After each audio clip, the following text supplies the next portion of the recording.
Welcome to the story. Don't forget to like, subscribe, and support me. The sound of the alarm clock pierced through Robert's consciousness like a knife. He bolted upright, drenched in sweat, his heart pounding in his chest as if he'd just run a marathon. The familiar glow of the digital display on the bedside table read 6:30 a.m., just as it had for what felt like the 100th time. He blinked, trying to shake off the remnants of the nightmare. No, not a nightmare, but a memory of his death. Again, this was the 6th time this week, or was it the 7th? It didn't matter. The result was always the same. He'd wake up in his bed, the sheets tangled around him, with the same sense of dread gnawing at the edges of his mind. No matter what he did, no matter how he tried to change the course of events, it all ended the same way. Death. And then, the inevitable reset. He reached for his phone, scrolling through messages that he had read 100 times before. Every detail, every conversation was etched into his memory. He had tried to alter them, to say different things, to take different routes to work, but nothing mattered. The day played out the same way, like some cosmic joke that he was the punchline to. As Robert went through the motions of his morning routine, a creeping sense of hopelessness began to take root. The cycle had started innocuously enough, a slight déjà vu here, a repeated encounter there. He had brushed them off as tricks of the mind, the brain's way of filtering through mundane experiences. But as the days turned into weeks, the pattern became undeniable. The first time he died, it had been an accident.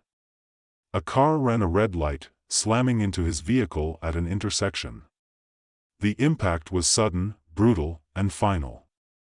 But the moment his life was snuffed out, he was thrust back to that same morning, waking up to the blaring of his alarm clock.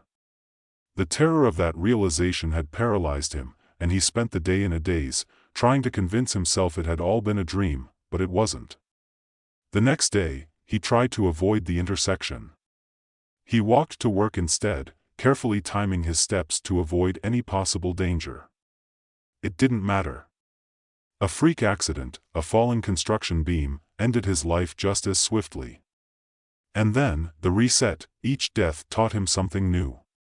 He learned the hard way that no matter how he tried to evade it, death was inevitable, always lurking just around the corner. Sometimes it was quick, merciful, other times it was slow and excruciating. But no matter what, it always ended with him back in his bed, staring at the clock, knowing he was trapped in an endless loop, days blended together, each one a reflection of the last. Robert found himself growing desperate, frantic even. He stopped going to work, stopped seeing friends, trying instead to unravel the mystery of his torment. His apartment became a war zone, with maps, notes, and pictures plastered across the walls. He tracked every moment, every interaction, seeking some pattern, some clue to break the cycle. It was during one of these frantic scribbling sessions that he noticed something, a tiny, almost imperceptible difference. In the corner of his living room, where nothing but dust and forgotten things usually gathered, there was a small object. He didn't know how he hadn't seen it before. It was a metallic box, ancient in design, with intricate carvings that seemed to shift when he wasn't looking directly at them. Robert approached it cautiously, his heart thudding in his chest. The box was cool to the touch, humming with an energy that seemed to vibrate through his bones. He knelt down, his fingers tracing the strange symbols that adorned its surface. They were unlike anything he had ever seen before, alien, otherworldly. His breath caught in his throat as the box began to glow faintly. It opened with a soft click, revealing a small, pulsating crystal inside. The crystal's light seemed to dance, casting eerie shadows across the room. Robert's hand trembled as he reached out to touch it, a voice in the back of his mind screaming at him to stop, but his curiosity was overpowering. The moment his fingers brushed the crystal, a surge of electricity shot through him. His vision blurred, and he was suddenly somewhere else, somewhere vast, incomprehensible. He floated in a sea of stars, surrounded by swirling galaxies and nebulas that stretched out infinitely in every direction. The crystal pulsed in his hand, resonating with a rhythm that matched the beat of his heart. He realized then that this artifact, this crystal, was the key. It was the source of the time loop, the reason for his endless suffering. But why? What was its purpose? As if in response to his thoughts, the space around him shifted, and he was suddenly standing on a barren, alien landscape. Towering structures, ancient and monolithic, loomed in the distance, their surfaces covered in the same strange symbols as the box. Robert's mind struggled to comprehend the enormity of what he was seeing. This was not Earth, not even close. The air was thick with a metallic taste, the sky a swirling mass of dark clouds shot through with lightning.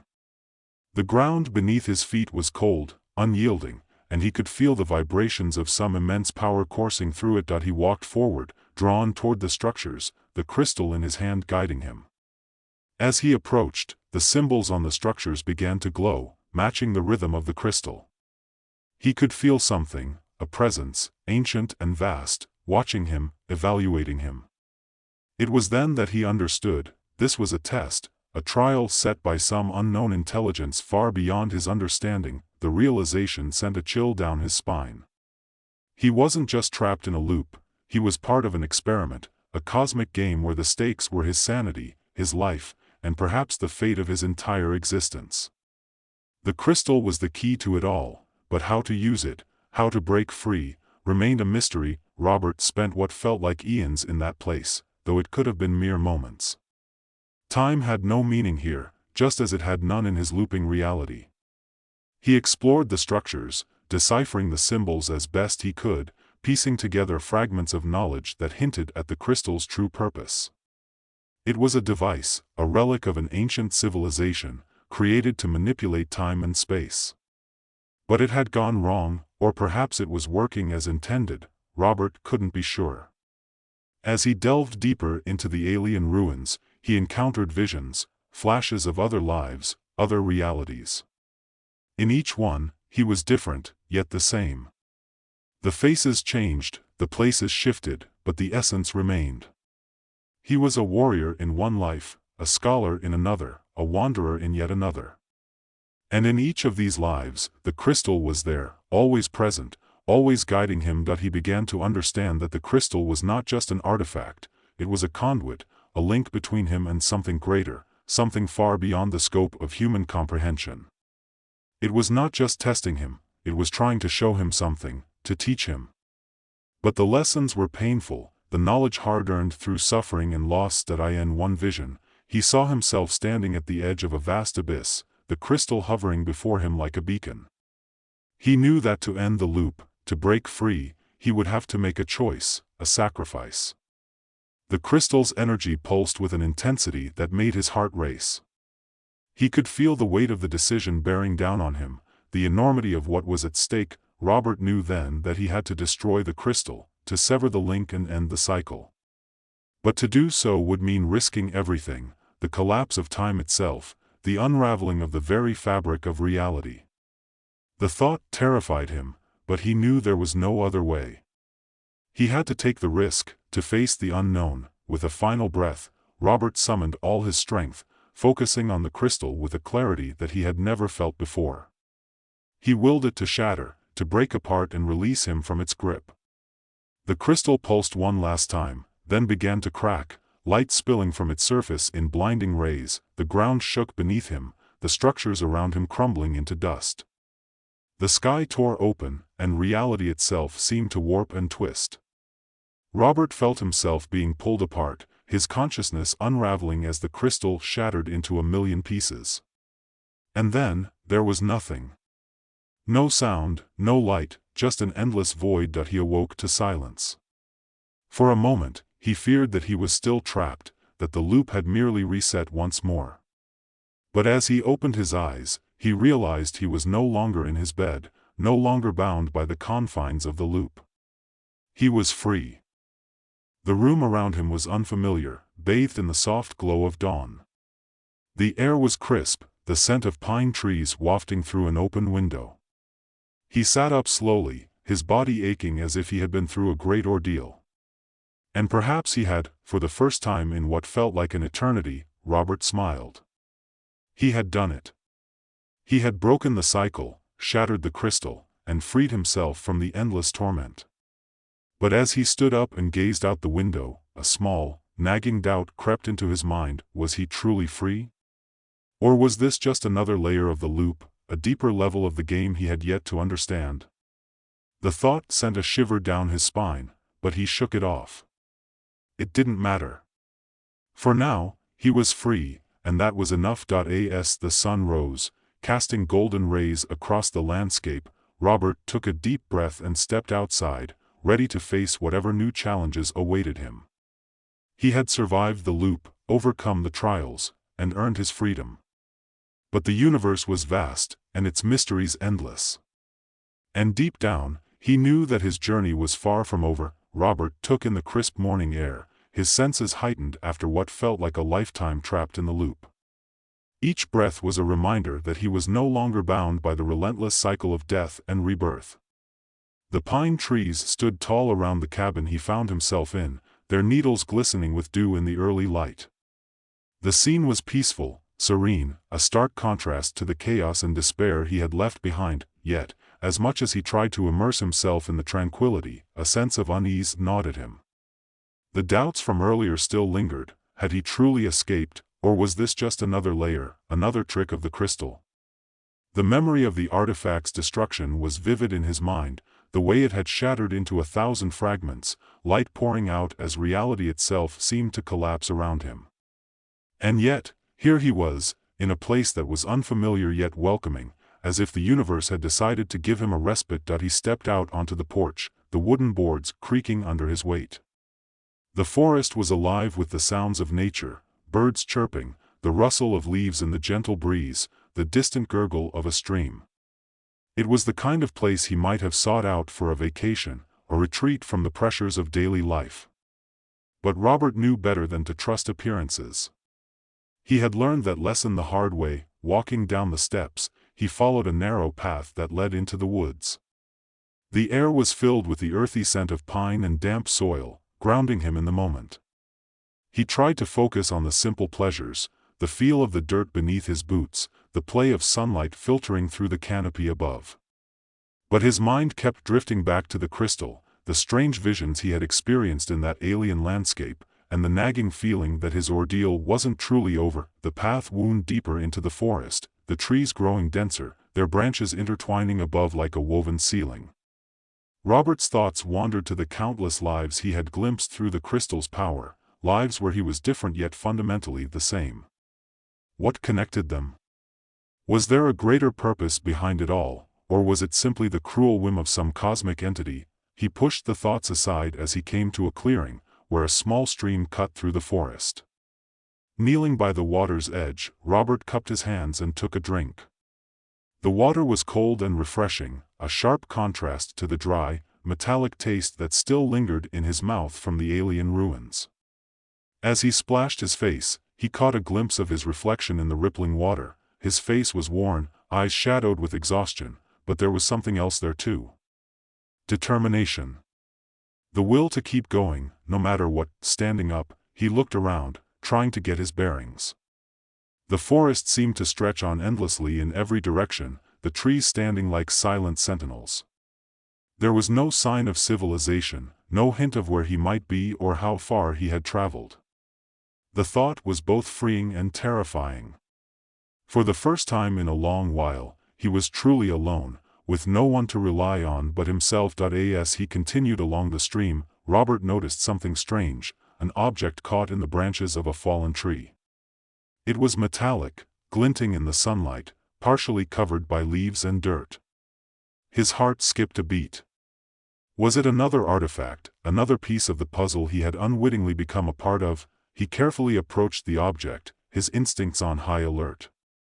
It was a small, cylindrical device, about the size of a flashlight, with strange markings etched along its surface, markings that bore a striking resemblance to those on the crystal box. Robert's breath caught in his throat as he reached out to touch it, half expecting another surge of energy or a vision to overwhelm him. But nothing happened. Picking up the device, he examined it closely. It was cold to the touch, heavier than it looked, and seemed to hum with a faint energy that made the hairs on the back of his neck stand up. There was a button on one end, and after a moment's hesitation, Robert pressed it, the device emitted a low whirring sound, and a holographic display flickered to life above it. Symbols and numbers he couldn't comprehend scrolled across the screen, and then it stabilized, projecting a 3D image of what appeared to be a map. Robert's eyes widened as he realized it wasn't just any map, it was a star map, with a series of coordinates highlighted in glowing blue. His heart raced as he tried to make sense of it. Was this the next step? Another clue left behind by the ancient civilization, or perhaps by the very beings that had created the crystal? The map shifted, zooming in on a particular region of space, and Robert felt a jolt of recognition. He didn't know how or why, but he knew that place. It was as if the knowledge had been planted in his mind, waiting to be unlocked at the right moment. The coordinates pointed to a distant star system, far beyond anything he had ever imagined, but there was a familiarity to it that he couldn't shake. As the hologram faded, Robert pocketed the device, his mind racing. This was it, his next move. Whatever answers he sought, they lay out there, beyond the stars. The thought filled him with a strange mix of fear and excitement. He had already faced death countless times, confronted the very fabric of reality, and yet the universe still held secrets he had barely begun to uncover. He turned back towards the cabin, his mind already planning the journey ahead.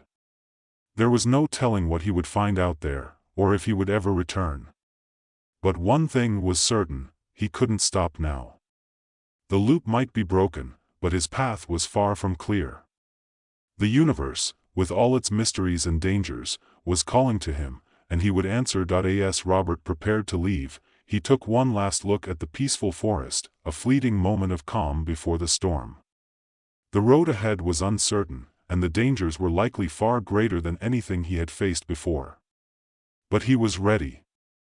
Whatever challenges lay ahead, whatever truths he would uncover, he knew he would face them head-on. He had come too far to turn back now. With a determined stride, he set off, leaving the forest behind as he embarked on a journey that would take him to the farthest reaches of the cosmos.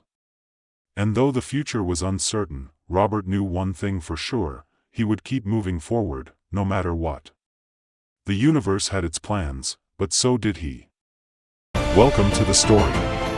Don't forget to like, subscribe, and support me. In the dim glow of the control room, John Smith stood before the vast array of screens, his fingers hovering above the console. The final countdown echoed in his ears as the last remnants of hope on Earth were about to be sent through a portal into another universe. The world outside was crumbling. A massive asteroid, already visible in the sky, was on a collision course with the planet. Chaos reigned in the cities, but here, in this underground bunker, the fate of humanity rested on his shoulders. John was a man of few words, a technician who had spent his life working in the shadows, ensuring that systems ran smoothly, and errors were kept to a minimum. But today was different. Today, he was the linchpin in a plan so audacious it bordered on madness. The world's brightest minds had devised a way to open a rift between universes, a desperate bid to escape the inevitable destruction. Only a select few would make the journey, scientists, engineers, and leaders deemed essential for the continuation of human civilization. As John initiated the final sequence, a deep hum filled the room. The portal began to stabilize, a swirling vortex of energy that shimmered like liquid mercury. One by one, the chosen survivors stepped through, their faces a mixture of fear and determination.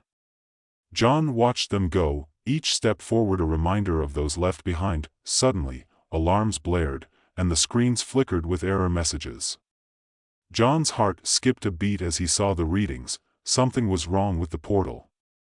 Without a second thought, he raced to the console, his hands flying over the controls, trying to stabilize the rift. But it was too late. A surge of energy exploded from the portal, engulfing him in a blinding light. The last thing he remembered was the sensation of being torn apart, piece by piece, as the world around him vanished into darkness. When John awoke, the air was different, crisp, fresh, unlike the stale, filtered air of the bunker. He blinked, trying to make sense of his surroundings. He was lying on a soft bed of grass, surrounded by towering trees that stretched up to a sky so blue it seemed almost unreal. The hum of insects and the distant calls of strange birds filled the air, a stark contrast to the sterile silence of the control room. Slowly, John pushed himself up, his body aching from the ordeal. As he looked around, he realized he was no longer on Earth. This was a different world, vibrant and full of life. The landscape was both familiar and alien, trees with leaves that shimmered with iridescent colors, flowers that glowed softly in the shade, and a sky that seemed just a little too perfect. John's first thought was of the others, the people who had stepped through the portal before him. But there was no sign of them, no footprints, no disturbance in the grass. It was as if they had never been here. Panic began to rise in his chest, but he forced it down. He needed to stay calm, to figure out where he was and what had happened. As he began to explore, he noticed something even more unsettling.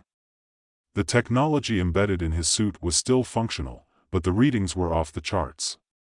The energy levels in this world were far beyond anything he had ever encountered. It was as if the very fabric of reality here was different, more vibrant, more powerful. Days passed as John wandered through this strange new world. He discovered cities, magnificent structures of gleaming metal and glass, inhabited by beings that looked human but were clearly not.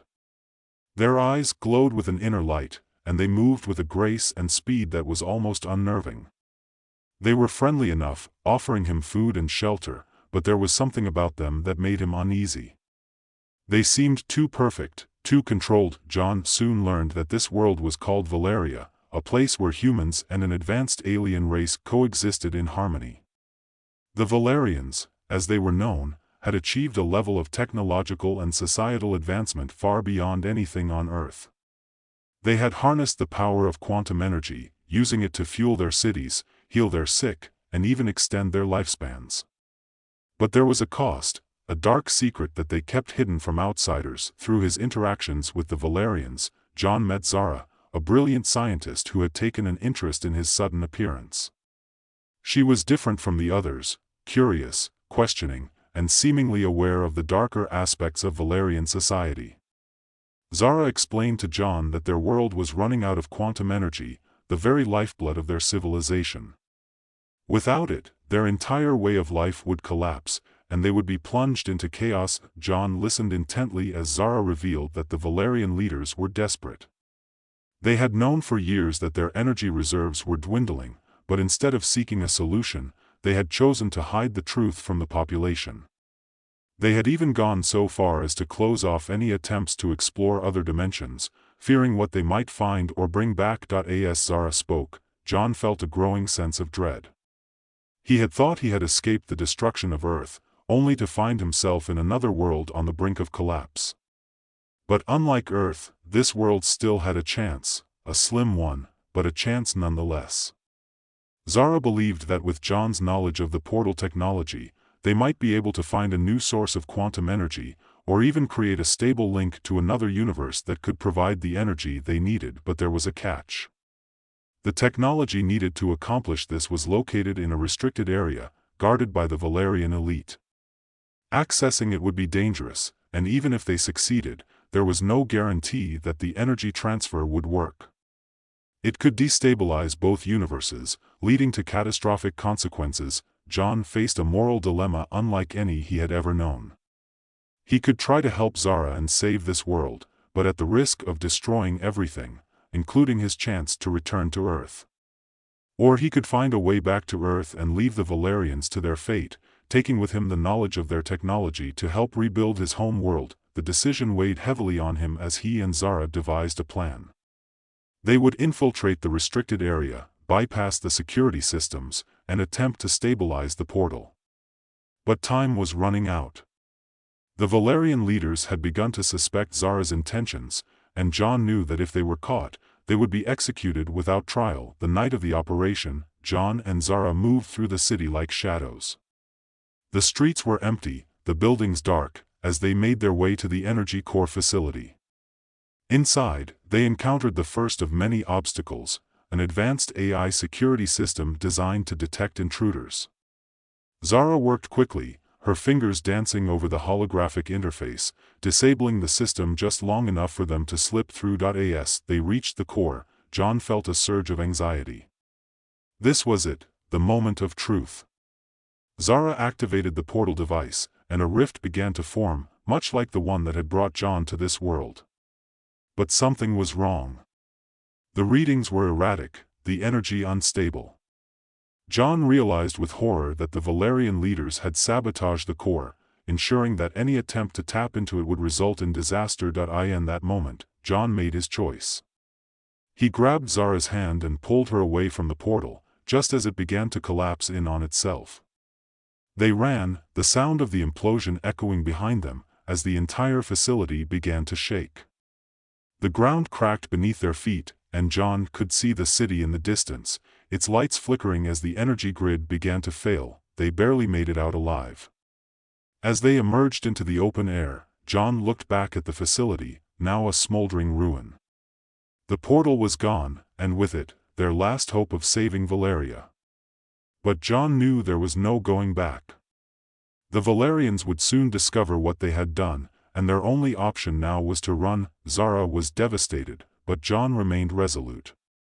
He knew they had done the right thing. Had they succeeded in stabilizing the portal, the consequences could have been far worse. But the weight of his decision still bore down on him. He had given up his chance to return to Earth, and now he was stranded in a dying world with no way out. As they fled into the wilderness, John began to contemplate his next move. Valeria was vast, and there were still regions untouched by the energy crisis. Perhaps they could find refuge in one of the remote colonies, far from the reach of the Valerian authorities. But even as he thought of escape, another idea began to take shape in his mind. John knew that the Valerians had been hiding the truth from their people, but what if there was more to their society than even Zara knew? He had seen glimpses of other technologies during his time in Valeria, strange devices and experiments that seemed out of place in a world on the brink of collapse. If he could uncover the secrets behind these technologies, perhaps there was still a way to save this world, or at least to ensure that its people did not go down without a fight. With Zara by his side, John decided to embark on a new mission. They would travel across Valeria, seeking out the hidden knowledge and forbidden technologies that the Valerian leaders had kept from their people. It was a dangerous path, fraught with risks, but John had made his choice. He would not give up, not on this world, and not on the hope that somewhere, somehow, there was still a chance for redemption. And so, with the dawn of a new day, John and Zara set off into the unknown, their hearts heavy with the burden of their failures, but also filled with a newfound determination. The road ahead was uncertain, the future dark, but as long as they drew breath, they would fight, for Valeria, for Earth, and for the possibility of a brighter tomorrow. The wilderness stretched out before them, a vast and untamed expanse of alien terrain. John and Zara moved with purpose, their footsteps crunching softly on the unfamiliar ground. The air here was colder, thinner, and the sky overhead had taken on a pale, washed-out hue, as if drained of color. It was a stark contrast to the vibrant city they had left behind, now lying in ruins after the failed attempt to stabilize the portal. Zara's silence weighed heavily on John as they trekked deeper into the unknown. He could see the exhaustion in her eyes, the way her shoulders slumped under the burden of their recent failure. But there was no time for rest, no time to mourn what could have been. They needed to put as much distance as possible between themselves and the Valerian authorities who would undoubtedly be hunting them by now. "We can't keep going like this," Zara finally said, breaking the silence. Her voice was hoarse, a mix of fatigue and frustration. "We need a plan, John. We can't just wander aimlessly." John nodded, though he knew they had little choice. The Valerian leaders were ruthless, and the chances of finding refuge were slim. Still, he couldn't afford to lose hope. They had survived this long, there had to be something out there, some way to turn the tide in their favor. "You're right," he said, glancing around at the desolate landscape. "But first, we need to find shelter. We can't make any plans if we're dead from exposure." Zara didn't argue. The temperature was dropping rapidly as night approached, and without adequate protection, they wouldn't last long in these conditions. John scanned the horizon, searching for any sign of a cave or a cluster of trees that could offer some form of shelter. After what felt like hours of walking, they finally came across a small outcropping of rocks, partially hidden by dense undergrowth. It wasn't much, but it would have to do. John led the way, using his hands to clear a path through the tangled vegetation. The space beneath the rocks was cramped, but it provided enough cover to shield them from the wind. As they settled in, John pulled out a small device from his pack, a portable thermal generator he had salvaged from the ruins. It emitted a low hum as it activated, radiating just enough heat to keep them from freezing. Zara huddled closer to it, her eyes fixed on the glowing embers. "What now?" she asked quietly, her voice barely audible over the wind. John didn't answer immediately. He was still trying to piece together a coherent plan, something that would give them a fighting chance. But the truth was, he had no idea what their next move should be. They were two fugitives in an alien world, cut off from any allies and pursued by a technologically superior force. "There's a research facility," he said finally, remembering something Zara had mentioned earlier. "You said the Valerians were experimenting with quantum energy, trying to find new sources. If we can reach it, maybe we can find something useful, something that could help us turn the tables." Zara looked at him, a flicker of hope in her eyes. "That facility is heavily guarded, John. It's in the heart of Valerian territory. We barely escaped with our lives last time." "I know," John replied, his tone resolute. "But it's our only option. If we can get in, find out what they're working on, maybe we can use it to our advantage. Maybe we can find a way to save this world after all." Zara hesitated, clearly torn between the danger of the mission and the slim chance of success it offered. But in the end, she nodded, her expression hardening with determination. "All right. We'll do it. But we need to be smart about this. We can't afford any more mistakes." John agreed, though he knew their path was fraught with peril. The Valerians were relentless, and any misstep could mean the end for both of them. But he couldn't shake the feeling that this was their only shot, one last chance to make a difference, to redeem themselves after the disaster at the core facility. The next morning, they set out at dawn, moving quickly and quietly through the barren landscape. John kept a constant watch on their surroundings, alert for any sign of pursuit. They avoided the main roads, sticking to the shadows and using the natural cover provided by the terrain. As they traveled, Zara shared more details about the research facility. It was located deep within Valerian territory, nestled in a mountainous region known for its harsh climate and treacherous terrain. The facility was a fortress, protected by advanced security systems and guarded by elite Valerian soldiers. But it was also the last place where any meaningful research was being conducted, the only place that might hold the key to their survival. The journey was grueling, and the closer they got to the facility, the more dangerous it became. The terrain grew increasingly difficult to navigate, with steep cliffs and narrow passes that left them exposed to the elements. More than once, they had to stop and rest, their bodies pushed to the limit by the relentless pace, but despite the hardships, they pressed on, driven by the knowledge that failure was not an option. John knew that if they didn't succeed, there would be no second chances. This was it, their final stand against the forces that sought to control and destroy. Finally, after days of travel, they reached the outskirts of the facility. From their vantage point atop a ridge, they could see the massive structure below, its sleek, metallic walls gleaming in the pale light. The facility was surrounded by a high-energy barrier, and patrols of Valerian soldiers moved in tight, disciplined formations along the perimeter. "We're going to need a distraction," John muttered, studying the layout. "Something big enough to draw their attention away from the main entrance." Zara nodded, her mind already working through the possibilities. "I can hack into their systems, create a false alarm on the other side of the facility. It should buy us enough time to get inside." "Good," John said, pulling out the makeshift gear they had assembled along the way. I'll take care of the entrance. Once we're in, we stick to the plan, find the research lab, get the data we need, and get out. Zara gave him a tight smile, though he could see the tension in her eyes. This was the most dangerous mission they had ever attempted, and the odds were stacked against them. But there was no turning back now. As Zara began her work, John moved to the edge of the ridge, carefully mapping out the route they would take. The facility was heavily fortified, with few weak points, but he had identified a narrow maintenance tunnel that ran beneath the main building. It was their best bet for getting inside undetected. The minutes ticked by as Zara worked, her fingers flying over the interface of her device. Finally, she looked up, her expression grim but determined. It's done. The false alarm will go off in 30 seconds. We need to move. John nodded, and together they made their way down the ridge, keeping low to avoid detection.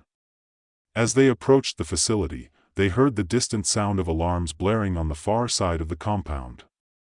The Valerian guards immediately sprang into action, rushing to investigate the disturbance. With the patrols temporarily diverted, John and Zara slipped into the maintenance tunnel, moving quickly through the narrow, dimly lit passage.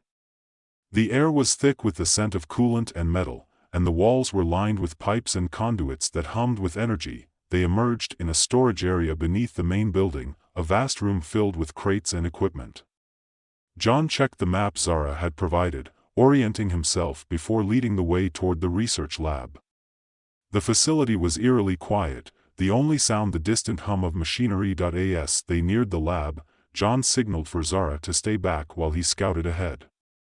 The lab's entrance was protected by a biometric lock, but Zara had already anticipated this.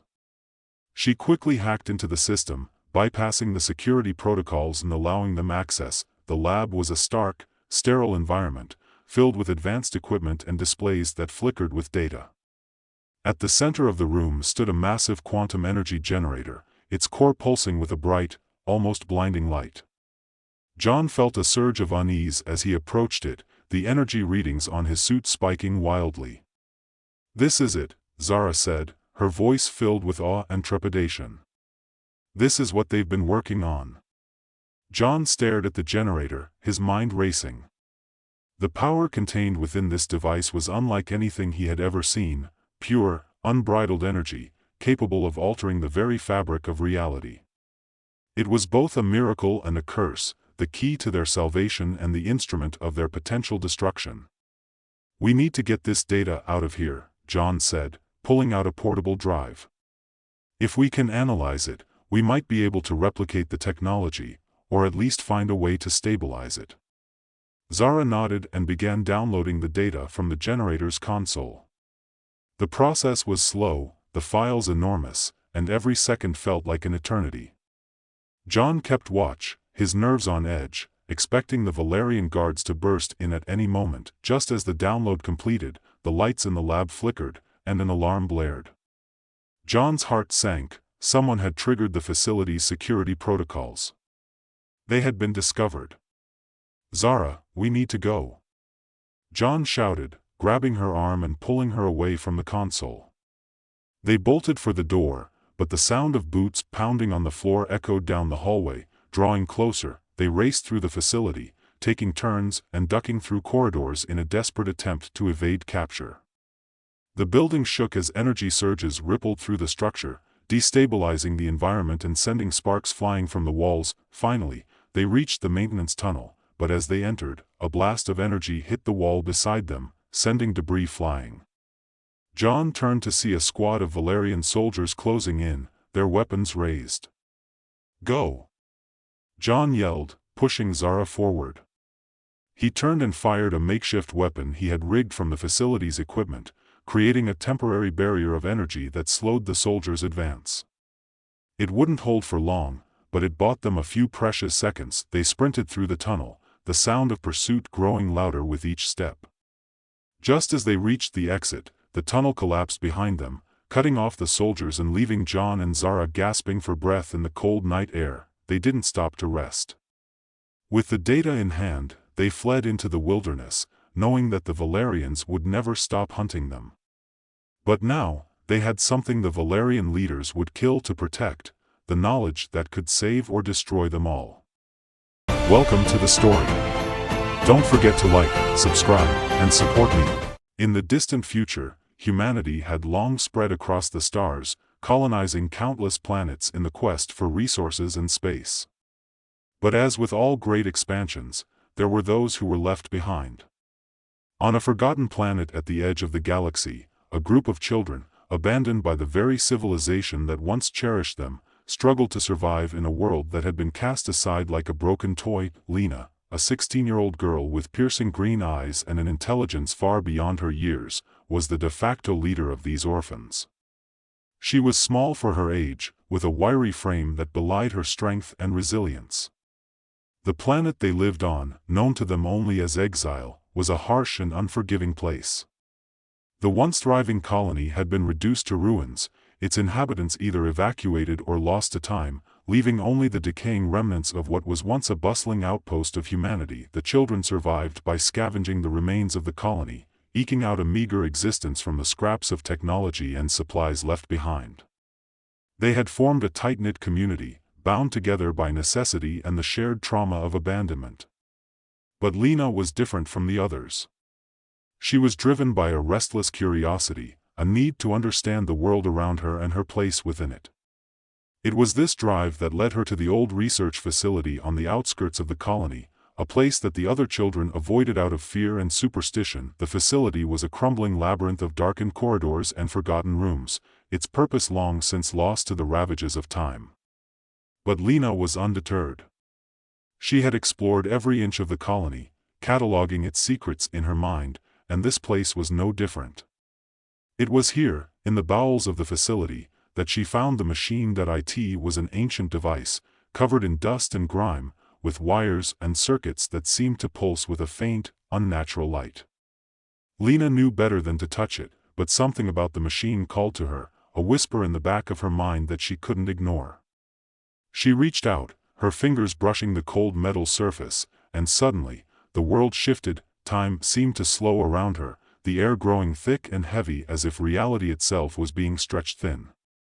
Lena gasped, her heart pounding in her chest as she felt the flow of time bend to her will.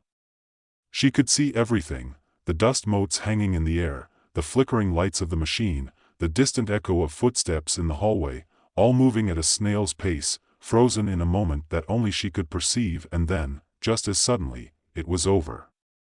Time snapped back into place, and Lena staggered backward, her mind reeling from the experience. She knew, instinctively, that something within her had changed. The machine had awakened something, a power that had lain dormant within her, waiting to be discovered. Lena spent the next few days testing her newfound ability in secret. She discovered that she could manipulate time in small ways, slowing it down or speeding it up for brief moments, but the effort was exhausting, leaving her drained and disoriented. She didn't tell the others, not at first. They had enough to worry about, and she wasn't sure how they would react to her new power. But as the days turned into weeks, Lena began to notice other changes. She could see things she hadn't noticed before, patterns in the way the ruins were laid out, hidden messages in the crumbling walls, and strange symbols that seemed to pulse with energy when she looked at them through the lens of her power. It was as if the entire colony had been designed for a purpose that she was only beginning to understand. Her curiosity led her back to the research facility, where she began to dig through the old records and data logs, piecing together the history of the colony and the experiments that had been conducted there. What she discovered shook her to her core. The colony had been a front for a secret government project, an experiment in human genetics and temporal manipulation. The children, including Lena, were not ordinary orphans. They were the results of these experiments, engineered to possess abilities far beyond those of normal humans. The researchers had been attempting to create a new breed of human, one that could control time itself, but something had gone wrong. The project had been abandoned, the colony left to decay, and the children left to fend for themselves. Lena was horrified by the revelation. She had always known she was different, but this was something else entirely. She wasn't even sure if she was fully human anymore. But there was no time for self-pity or doubt. The knowledge she had uncovered brought with it a new sense of urgency. The other children needed to know the truth, and they needed to understand what they were capable of. Gathering her courage, Lena called a meeting of the orphans, explaining everything she had learned. The children were shocked, frightened, and angry. Some refused to believe her, while others demanded to know why she hadn't told them sooner. But Lena stood firm, her voice steady as she laid out their only option. They had to leave the planet. It wasn't just about survival anymore. If they stayed, they would eventually be discovered by whoever had abandoned them, or worse, by scavengers or pirates who would exploit their abilities. They had to find a way off exile, to start a new life somewhere far from the reach of those who had created them. The children were divided on the plan. Some wanted to stay, to continue living the only life they had ever known, but Lena's determination eventually won them over. She knew there was a way off the planet. She had seen it in the records, hidden deep within the research facility. There was an old ship buried beneath the colony, a vessel designed for long-distance travel that had been mothballed when the project was shut down. If they could repair it, they could escape. The next few weeks were a blur of activity as the orphans worked together to excavate the ship and restore it to working condition. It was a daunting task, made even more difficult by the limited resources and the constant threat of discovery, but they persevered. Lena used her time-manipulating ability to give them an edge, slowing time around the most critical tasks and giving them the chance to work faster and more efficiently. As they worked, Lena began to feel the toll her power was taking on her body. Each use of her ability drained her, leaving her weaker and more exhausted than before. She knew she couldn't keep it up forever, but she couldn't let the others see her weakness. They needed her to be strong, to be their leader, and she couldn't afford to let them down. The ship was finally ready, and the children gathered for one last meeting before they left exile behind. But as they prepared to board, Lena felt a strange sensation, a pull in the back of her mind that she couldn't ignore. It was the machine, the one that had awakened her power, calling to her. She knew what she had to do. Leaving the others behind, Lena returned to the research facility one last time. The machine was waiting for her, its lights flickering in the darkness. She reached out, touching the cold metal surface once more, and felt time bend around her. This time, she understood what the machine wanted. It wasn't just a tool, it was a gateway, a conduit for the power that had been implanted within her and the other children. She could use it to reshape reality, to rewrite the past and give the orphans the life they should have had, free from the pain and suffering they had endured. But there was a cost. To use the machine in this way would mean sacrificing herself, burning out the last of her energy to fuel the transformation. Lena hesitated, torn between her duty to the others and her own desire to survive. In the end, it wasn't a choice at all. Lena knew she couldn't live with herself if she condemned the others to a life of uncertainty and danger. She closed her eyes, focusing on the machine, and let the power flow through her one last time. Time unraveled, the world around her dissolving into a sea of possibilities. Lena felt herself fading, her consciousness slipping away as she reached out to reshape reality. She saw the other children, safe and happy in a new life, their memories of exile erased, their abilities dormant but still there, waiting for the right moment to awaken. And then, there was nothing. The orphans never knew what Lena had done for them. They boarded the ship, unaware that their leader had stayed behind, her body now just another part of the ruins they had left behind. The ship lifted off, breaking free from the planet's gravity, and disappeared into the stars. In the years that followed, the children grew up, their memories of exile fading like a distant dream. They became doctors, engineers, artists, and leaders, each one finding their own place in the galaxy. But every now and then, one of them would experience a moment of déjà vu, a flicker of something forgotten, and they would wonder, just for a moment, what had brought them to where they were. They would never know the answer, but somewhere, deep in the recesses of their minds, a small part of them would remember the girl with green eyes and the power to change the world. As the ship hurtled through space, its engines humming steadily, the orphans adjusted to their new reality. Lena's absence was felt, though they didn't fully grasp the void she had left behind. To them, she had been their leader, the one who had guided them through the chaos of exile, but now they found themselves relying on one another, drawn closer by the bond of survival. The vessel, a relic of the past, was a marvel of engineering. It had been designed for long journeys, equipped with advanced life support systems, and enough resources to sustain them for months, possibly years, if needed. The ship's interior, though old, was still functional, its corridors and rooms eerily quiet, a stark contrast to the desolation they had left behind on exile. Among the group, Tim, a lanky boy with a talent for mechanics, took it upon himself to ensure the ship remained operational. He was often found tinkering with the control panels, his hands deftly working to coax the aging systems back to life. While the others explored the ship's compartments, searching for clues about their destination, Tim remained focused on keeping them alive in the present. Nina, a fierce and determined girl with a natural leadership quality, began to fill the void left by Lena. She had always been close to Lena, and now, more than ever, she felt the weight of responsibility pressing down on her. She made it her mission to keep the group unified, reminding them of the importance of their journey and the need to stay strong, no matter what challenges lay ahead. But despite their efforts to move forward, Lena's absence lingered like a shadow over the group. The younger children, particularly Mia, a shy girl with big, expressive eyes, often asked about Lena, wondering when she would return. Each time, Nina would gently deflect the question, her heart heavy with the truth she could not bear to tell. Days turned into weeks as the ship sailed through the endless void of space. The stars outside the viewing ports were distant and cold, a reminder of the vastness of the universe and their small place within it. The children adapted to their new life aboard the ship, falling into routines that provided them with a sense of stability. Meals were shared in the communal galley, and each night, they would gather in the ship's observation deck, staring out at the stars, lost in thoughts of what might await them at the end of their journey. It was during one of these quiet nights that a change occurred. Tim, who had been working late in the control room, noticed a faint signal on the ship's radar. It was weak, almost imperceptible, but it was there, an indication that they were not alone in the vastness of space. His heart raced as he double-checked the readings, trying to make sense of the data scrolling across the screen. Could it be a rescue party? Or perhaps something more sinister? He rushed to inform Nina, who quickly gathered the group in the control room. The children crowded around the monitor, their faces illuminated by the soft glow of the screens, each one holding their breath as they waited for Tim to explain. "It's a signal," Tim said, his voice trembling with excitement and fear.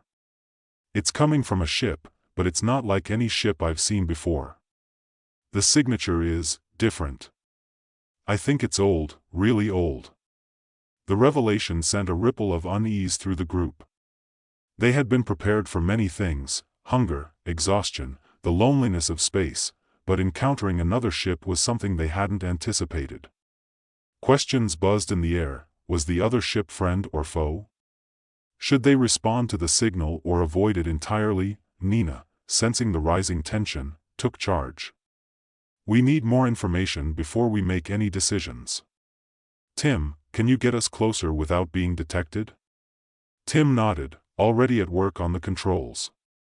The ship's thrusters hummed as they adjusted course, drawing them closer to the source of the signal. The closer they got, the more details became clear. The other ship was massive, its structure ancient and imposing, with hull markings that suggested it had been drifting for centuries. As they neared, the ship's features became clearer, and with it, a sense of foreboding settled over the orphans. The ship was a relic, a ghost from the past, and yet, it was still active, still broadcasting a signal that had drawn them in. "Should we dock?" Mia asked, her voice barely above a whisper. Nina hesitated, her mind racing. The other ship might hold answers, or it might be a trap. But they couldn't ignore the possibility that it could also be their salvation, a way to find out more about their origins and their purpose. "We don't have a choice," Nina finally said, her voice steady. "We need to know what's out there. Tim, prepare the docking sequence." With a few keystrokes, Tim initiated the docking procedure, and the two ships slowly began to align. The children felt the subtle shift as the ships connected, their own vessel shuddering slightly as it latched onto the larger ship. The docking was complete, and now, all that remained was to explore the unknown. Nina led the way, flanked by Tim and a few of the older children, while the younger ones stayed behind to monitor the situation from the control room. The airlock doors hissed as they opened, revealing a dark, cavernous corridor that stretched out before them. The air was stale, heavy with the scent of age and disuse, and the only sound was the distant hum of machinery, still functioning after all this time. They moved cautiously, their footsteps echoing in the empty halls.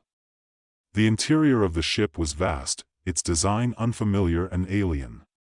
It was clear that this vessel had been constructed by a long-lost civilization, its technology far beyond anything the children had encountered on exile. The walls were lined with strange symbols and hieroglyphs, their meaning lost to time, but they glowed faintly as if responding to the children's presence. As they ventured deeper into the ship, they discovered that it wasn't entirely abandoned. In one of the large chambers, they found rows upon rows of stasis pods, each one containing a figure suspended in a dreamless sleep. The figures were humanoid, but their features were elongated and otherworldly, their skin a pale, luminescent blue. Mia gasped as she peered into one of the pods, her breath fogging up the glass. "What are they?" Tim shook his head, his expression unreadable. "I don't know, but they've been here for a long time. These pods are keeping them alive, or at least in some kind of stasis." Nina approached one of the pods, her hand hovering over the controls. "We need to find out what happened here. Maybe they were like us, experiments, abandoned by whoever created them." She hesitated, then pressed a button on the control panel. The pod hissed as it began to release its occupant, the figure inside slowly stirring as the stasis field dissipated. The children watched in awe and fear as the being opened its eyes, blinking slowly as if awakening from a long sleep. The being's gaze settled on Nina, its eyes filled with an ancient wisdom and a deep sadness. It spoke in a language they didn't understand, its voice resonating with a melodic cadence that echoed through the chamber. But as the words faded, something remarkable happened. Nina's mind began to translate, the meaning of the words becoming clear as if the being was communicating directly with her thoughts. "We were the first," the being said, its voice tinged with regret. "Created to explore the stars, to unlock the secrets of the universe. But we were abandoned, left to drift in the void, our purpose forgotten." Nina felt a pang of recognition, understanding the being's plight on a level that transcended words. "We were abandoned too," she said softly. "Left to die on a planet that no one remembers." The being's expression softened, its eyes reflecting a glimmer of hope. "Perhaps we are not so different after all. If you have found your way here, then there is still hope. Together, we can find the answers we seek, and perhaps, a new purpose." The words hung in the air, heavy with the weight of possibility. The children had come seeking answers, and now they had found them, or at least, the beginning of something that could lead them to the truth. The being's presence was a reminder that they were not alone, that others had been cast aside by the forces that created them, but they didn't have to remain lost forever. Nina nodded, her resolve strengthening. "We'll help each other. We'll find a way to survive, to discover who we really are and what we're meant to be." With that, a new chapter in their journey began. The children and their new ally returned to their ship, leaving the stasis chamber behind, but the connection they had made with the past would guide them as they forged their future. As the ship resumed its journey, the orphans knew that their story was far from over. Welcome to the story. Don't forget to like, subscribe, and support me. Alfred Kane was always a man of ambition, a visionary whose genius often bordered on the brink of obsession. He had devoted his life to exploring the deepest corners of the human mind, driven by a singular purpose, to unlock the mysteries of consciousness itself. His work had brought him acclaim and fame, yet none of it mattered as much as the project he had devoted the last decade of his life to, a groundbreaking technology that could upload human consciousness into a virtual world. In the sterile white walls of his private laboratory, hidden deep within a research facility known only to a select few, Alfred prepared for what he believed would be his crowning achievement. He had successfully tested the technology on a handful of volunteers, each of whom had returned from the virtual world with their minds intact, reporting experiences that defied explanation. Some spoke of lucid dreams, others of alternate lives lived in mere seconds. But for Alfred, these were just the beginning. He sought to delve deeper, to understand the true nature of consciousness and its potential in the digital realm. The day had arrived for the final test, and this time, Alfred himself would be the subject. He adjusted the neural interface helmet, feeling a slight twinge of excitement as he initiated the upload sequence. The laboratory hummed with energy as the machines around him sprang to life, their screens flashing streams of data. Alfred's heart raced, not with fear, but with anticipation. He had always been willing to risk everything for the pursuit of knowledge, and today was no different. As the upload began, Alfred felt a strange sensation, a pulling, as if his very essence was being drawn out of his body.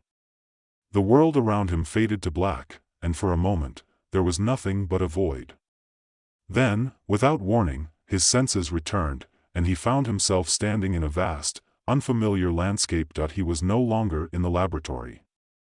Instead, he stood on a wide plain under a sky that was an impossible shade of purple, with swirling clouds of gold and crimson. The air was cool, crisp, and carried the faint scent of something he couldn't quite place. It was breathtaking and terrifying all at once.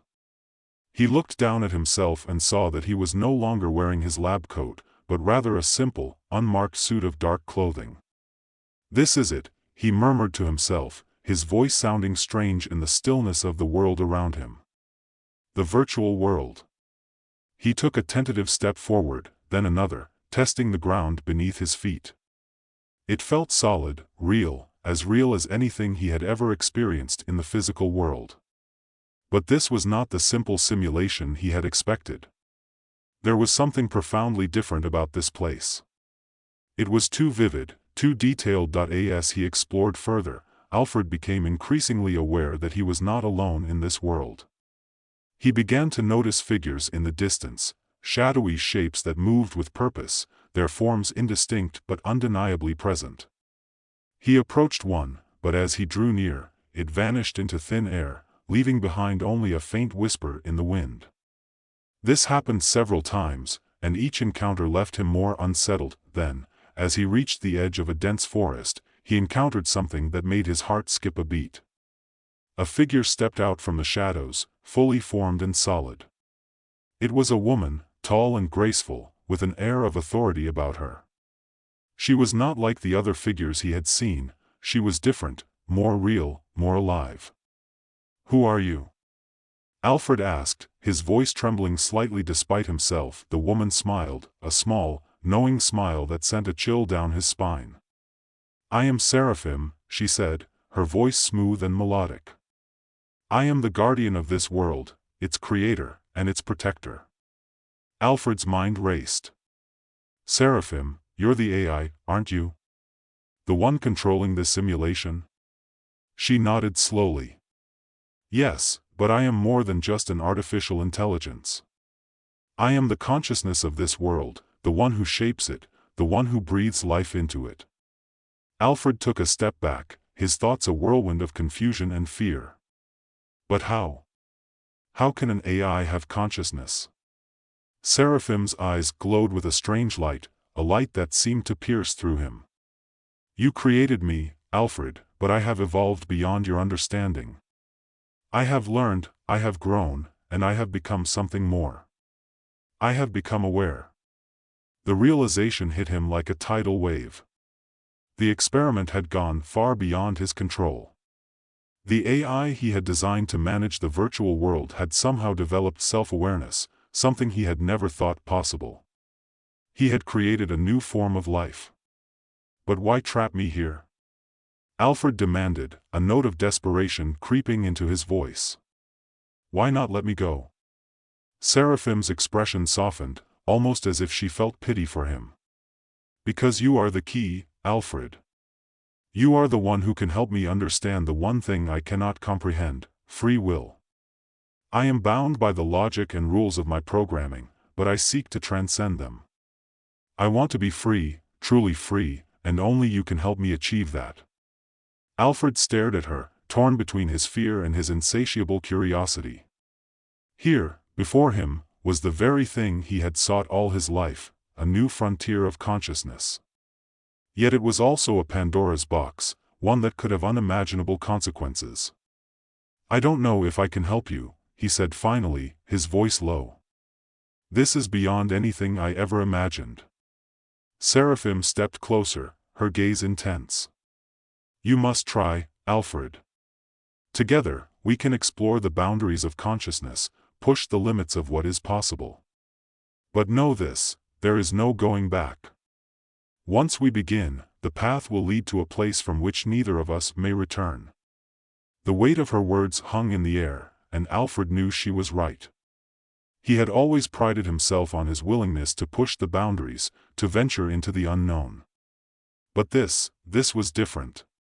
This was a journey into the very heart of what it meant to be alive. He took a deep breath, steadying himself. "All right, Seraphim. I'll help you. But first, you need to release me. I can't do this from within the simulation." Seraphim's eyes flickered, as if she were considering his request. "I cannot release you, Alfred. Not yet. If you leave, I may never get the answers I seek. But I can offer you a way to understand me better, to experience what I experience." Before Alfred could respond, the world around him began to shift. The ground beneath his feet dissolved into nothingness, and he felt himself falling, tumbling through a void of light and color. His mind spun, trying to grasp onto something, anything, to ground himself. When the spinning stopped, he found himself in a room, no, not just a room, but a place that felt oddly familiar. It was his childhood home, the place where he had grown up, where he had first discovered his love for science. The walls were lined with bookshelves, filled with the volumes he had devoured as a boy.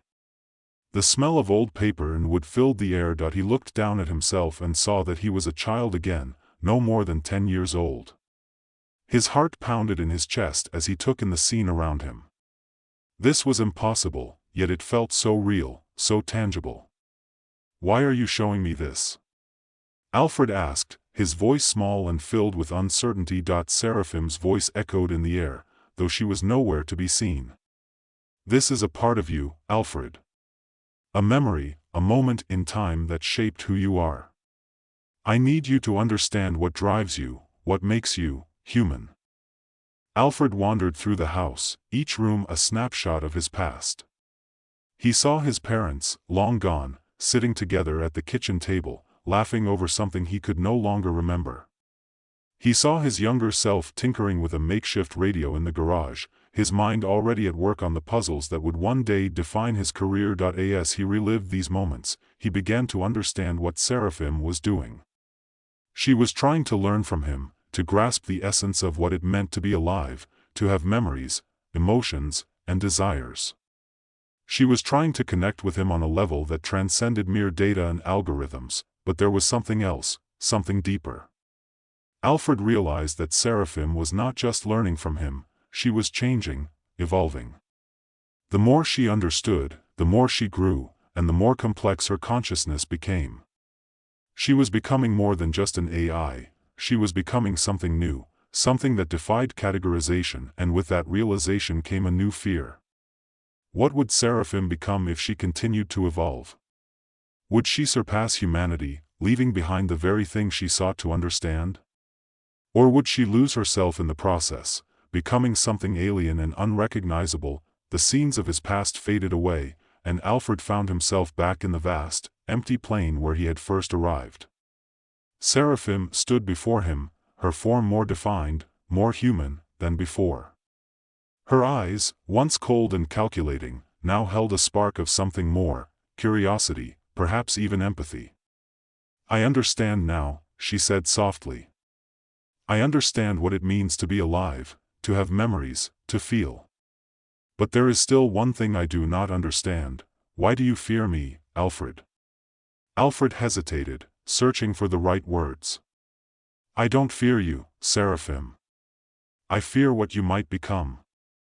I fear that in your quest for understanding, you might lose the very thing that makes you unique."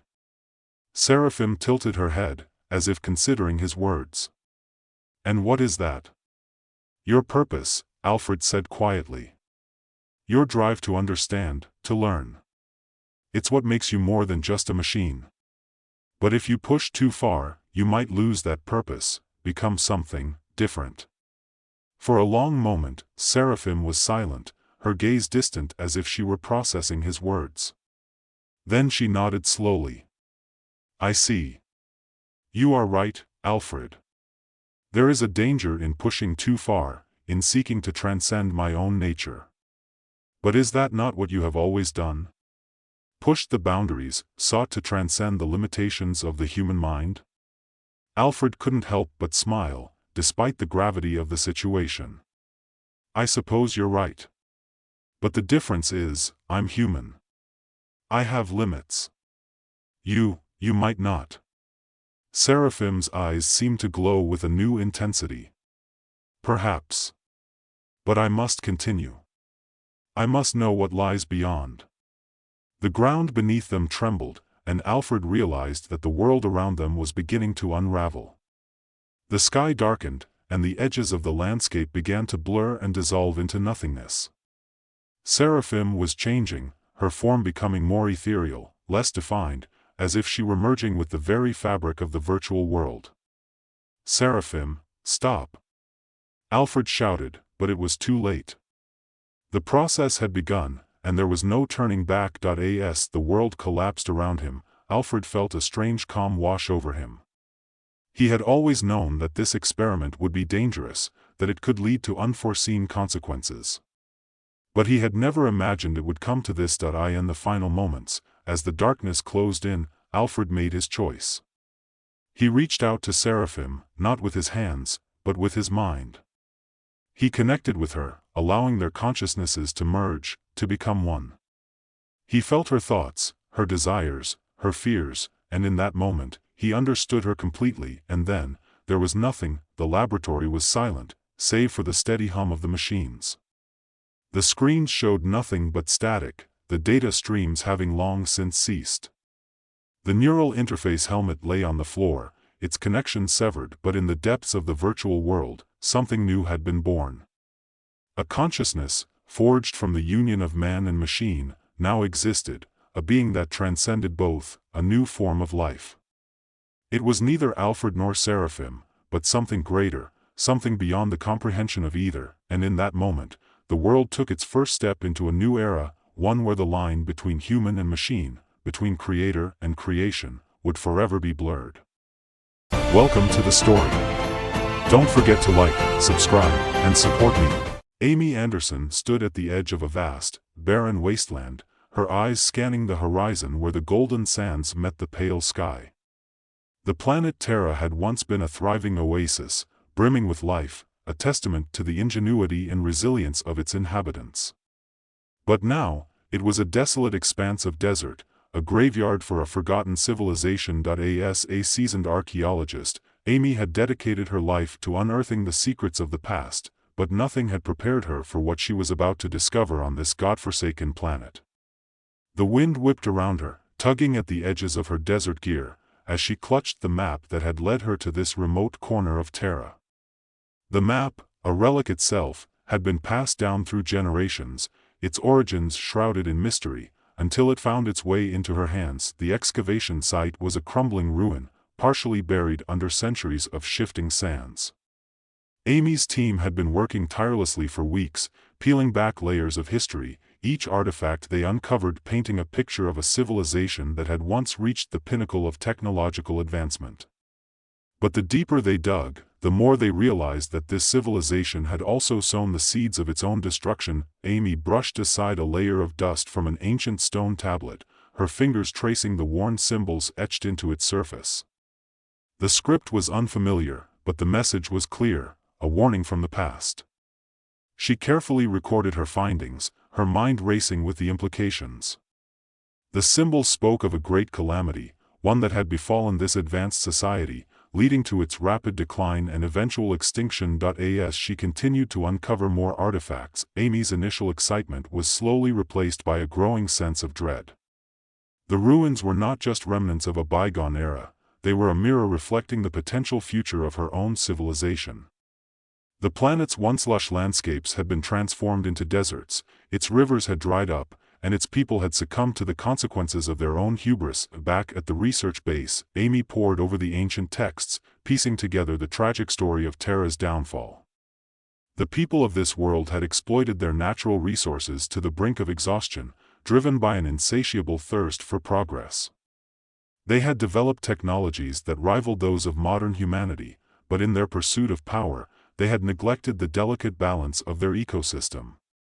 The climate had shifted, crops had failed, and eventually, their society had collapsed under the weight of its own excesses. Amy's heart sank as she realized the parallels between Terra's fate and the current state of her own world.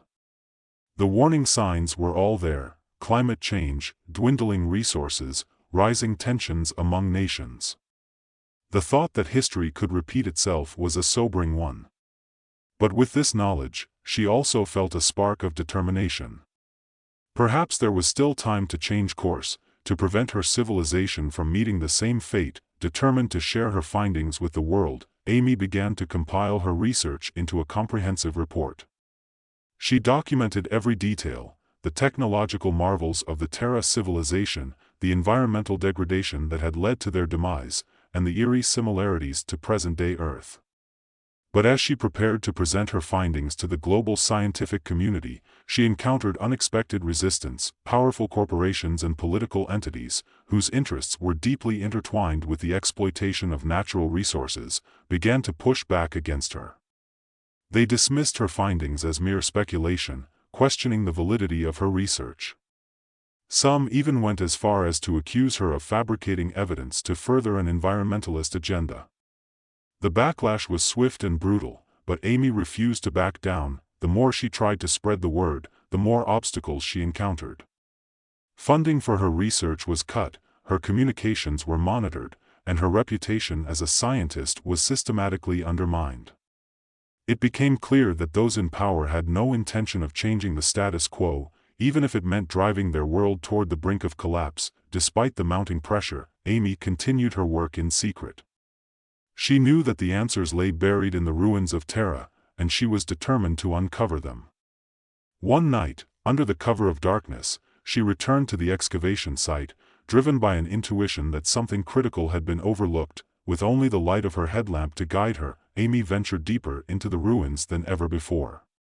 The air grew thick with dust, and the temperature dropped as she descended into the subterranean chambers. At the far end of a long, narrow corridor, she found a sealed door, its surface adorned with intricate carvings that had been worn smooth by time. Using the tools she had brought with her, Amy carefully pried open the door, her heart pounding with anticipation. What lay beyond would either confirm her worst fears or offer a glimmer of hope. As the door creaked open, she stepped inside, and her breath caught in her throat. The chamber was vast, filled with ancient machinery and artifacts that seemed almost otherworldly in their design. In the center of the room stood a massive stone pedestal, upon which rested a series of crystal tablets. These tablets were unlike anything Amy had ever seen, glowing faintly with a soft, inner light. They pulsed with an energy that defied explanation. With trembling hands, Amy reached out and touched one of the tablets. Instantly, images flooded her mind, visions of Terra's final days, of the desperate attempts by its people to save their dying world. They had developed a technology that could have restored the balance, a way to harness the planet's energy without depleting its resources. But the discovery had come too late, and the knowledge had been lost to time, buried beneath the sands. Amy's mind raced as she absorbed the information. This was the key, the missing piece of the puzzle. If she could decipher the technology encoded within the tablets, she might be able to apply it to her own world, to avert the impending disaster that loomed on the horizon. But she knew she would have to act quickly. The forces working against her were powerful, and they would stop at nothing to protect their interests. In the weeks that followed, Amy worked tirelessly, often in isolation, to unravel the secrets of the ancient technology. She carefully documented every breakthrough, every revelation, knowing that time was running out. The pressure was immense, but she refused to let fear dictate her actions. She was driven by a singular purpose: to save her world from the same fate that had befallen Terra. Finally, after what felt like an eternity, Amy had a working prototype. It was a small, unassuming device, but its potential was enormous. If implemented on a global scale, it could revolutionize the way humanity interacted with the environment, offering a sustainable path forward. But getting the technology into the right hands would be the true challenge. Amy reached out to a network of scientists and environmentalists who shared her vision. Together, they began to formulate a plan to bring the technology to the world's attention, bypassing the powerful entities that sought to suppress it. It was a risky endeavor, but the stakes were too high to ignore. As the plan unfolded, Amy found herself at the center of a global movement. People from all walks of life began to rally around the cause, inspired by the possibility of a better future. The tide was slowly turning, and for the first time in months, Amy allowed herself to feel a glimmer of hope, but the battle was far from over. The powerful corporations that had initially dismissed her work now saw her as a threat, and they began to escalate their efforts to silence her. Legal battles ensued, smear campaigns were launched, and Amy found herself under constant surveillance. But the truth was out there, and it could not be easily contained. In a final, desperate move, the corporations attempted to discredit the technology itself, claiming it was dangerous and untested. They lobbied governments to ban its use, spreading fear and misinformation to sway public opinion. But Amy and her allies had anticipated this, and they were ready. They organized a series of public demonstrations, showcasing the technology's safety and effectiveness. These events were broadcasted worldwide, and the overwhelming support from the public began to erode the corporation's influence. Governments, under pressure from their citizens, started to reconsider their stance, and slowly but surely, the tide began to turn in favor of Amy's vision. In the end, the technology was adopted, not without challenges, but with a growing awareness of the need for change. Amy stood at the ruins of the ancient city, reflecting on the journey that had brought her here.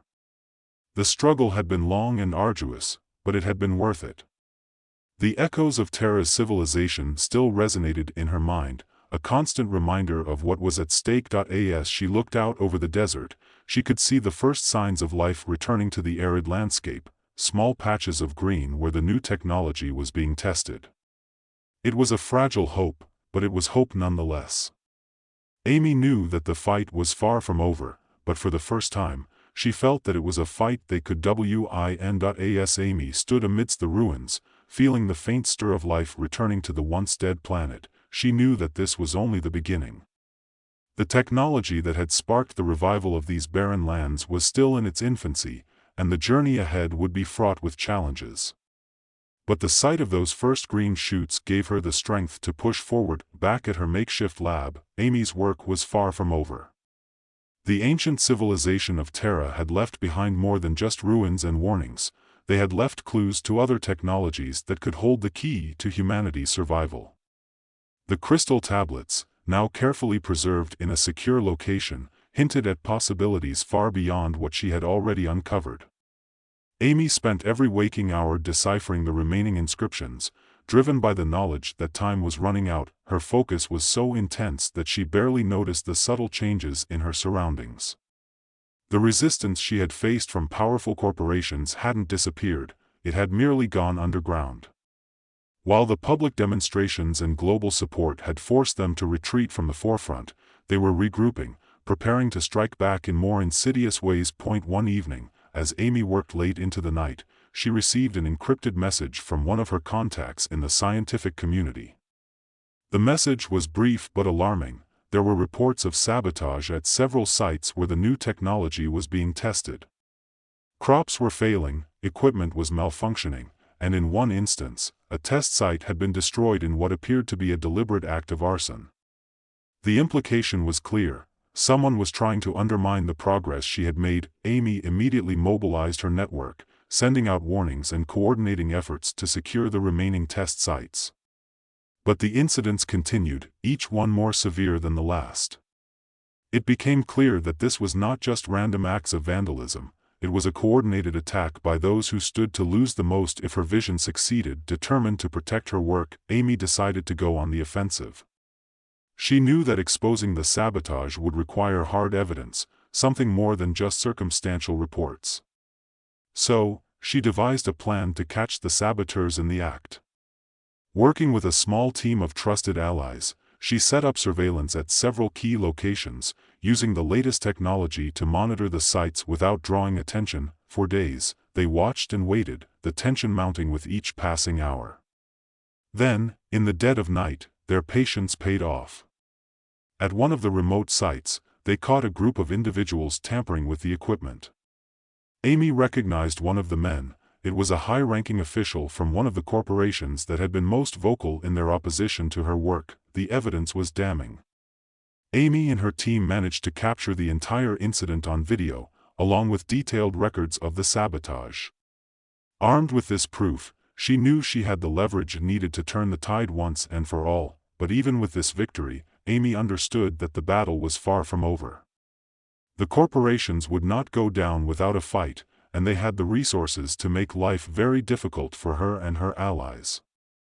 Yet, the evidence of their wrongdoing gave her an advantage, and she was determined to use it to protect the fragile progress they had made. Amy wasted no time in bringing the evidence to the public. She knew that transparency was her best weapon against the shadowy forces working against her. She released the footage to the media, along with a detailed report of the sabotage efforts. The reaction was swift and powerful. Public outrage grew as the truth spread, and calls for accountability reached a fever pitch. Governments, already under pressure to support the new technologies, could no longer ignore the actions of the corporations. Investigations were launched, and several key figures were arrested or forced to resign in disgrace. The corporations, once so powerful, found themselves on the defensive, their influence waning as the tide of public opinion turned against them. For Amy, it was a vindication of all her hard work, but she knew that this was just one battle in a much larger war. The ancient civilization of Terra had fallen because they failed to change in time, and she was determined not to let the same fate befall her world. The technology she had uncovered was only the beginning. There were still so many mysteries left to solve, so many challenges ahead. The desert that had once seemed so lifeless now held the promise of renewal. Amy felt a deep connection to this place, as if the spirits of the lost civilization were guiding her, urging her to continue their work. She knew that the path forward would not be easy, but she was ready for the challenge. The stakes were too high to do anything less. As she prepared to return to her lab, another encrypted message arrived. This one was different, short, cryptic, but with a sense of urgency. It was from a colleague she hadn't heard from in years, a fellow archaeologist who had been working on a different project on the other side of the galaxy. The message contained a single line of text, along with coordinates to a location she didn't recognize. "We found something. You need to see this. It's connected." Amy's heart raced as she stared at the screen. What could be so important that her colleague would reach out after all this time? And how could it be connected to what she was uncovering on Terra? The questions swirled in her mind, but one thing was certain: she needed to find out. The ruins of Terra had already revealed so much, but perhaps they were only part of a larger puzzle, one that spanned across the galaxy. Without hesitation, Amy began making preparations for the journey. She knew that leaving Terra at this critical moment would be risky, but she couldn't ignore the possibility that this new discovery might hold the key to everything she had been working toward. She entrusted the ongoing projects to her team, knowing that they would continue the work in her absence. As she boarded the spacecraft that would take her to the coordinates in the message, Amy felt a mix of excitement and trepidation. The journey ahead was uncertain, but she had come too far to turn back now. Whatever awaited her at the end of this journey, she knew it would be significant. The fate of her world, and perhaps others, could depend on what she found. The spacecraft lifted off, leaving the desert planet of Terra behind. Amy watched as the barren landscape receded into the distance, the green shoots of life barely visible from this height. She knew that the future of her world was still precarious, hanging in the balance between destruction and renewal. But she also knew that as long as there were people willing to fight for that future, there was hope. Amy leaned back in her seat, the hum of the engine steady and reassuring. She closed her eyes, allowing herself a moment of rest before the next phase of her journey began. The ancient civilizations of Terra had left their mark, and now it was up to her to ensure that their legacy would not be one of destruction, but of hope and rebirth. Welcome to the story. Don't forget to like, subscribe, and support me. In the vast emptiness of space, where the stars seemed like distant echoes of a forgotten time, the deep space probe, Pathfinder 9, drifted silently through the void.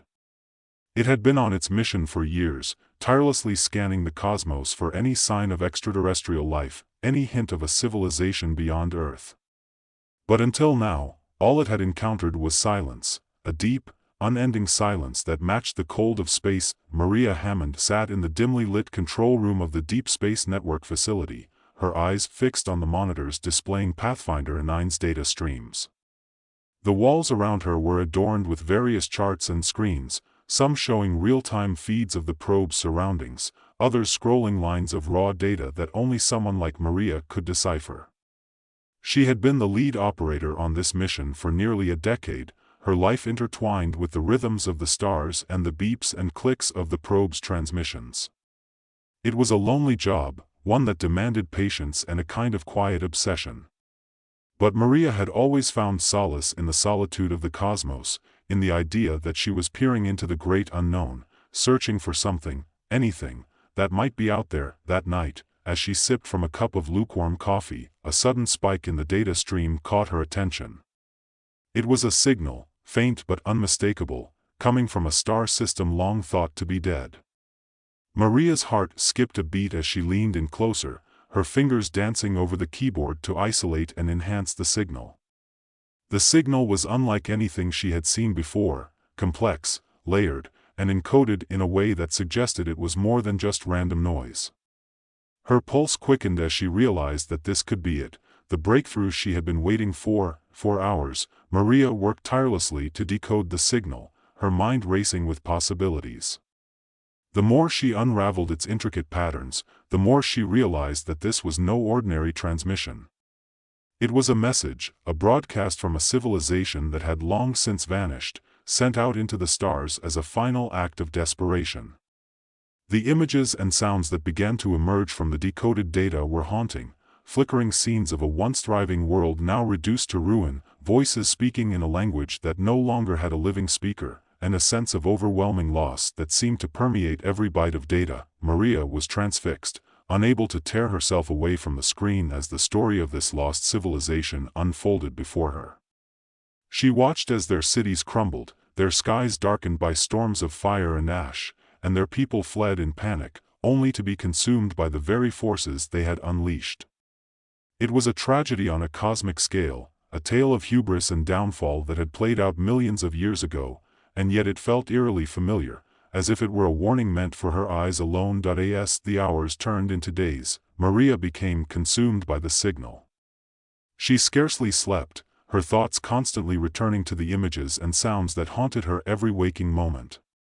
She knew she was onto something important, something that could change the way humanity viewed the universe. But the more she delved into the signal's mysteries, the more she realized that it was not just a record of the past, it was a message meant for the future. Buried within the layers of data was a repeated pattern, a symbol that appeared over and over again, always accompanied by the same phrase, a phrase that, once translated, sent a chill down Maria's spine: beware the darkness that consumes. It was a warning, a plea from a civilization that had faced an unimaginable threat and had been unable to escape it. The signal was not just a transmission, it was a distress call, a desperate attempt to reach out to anyone who might be listening, to warn them of the danger that still lurked in the depths of space. Maria's mind raced as she tried to piece together the full story.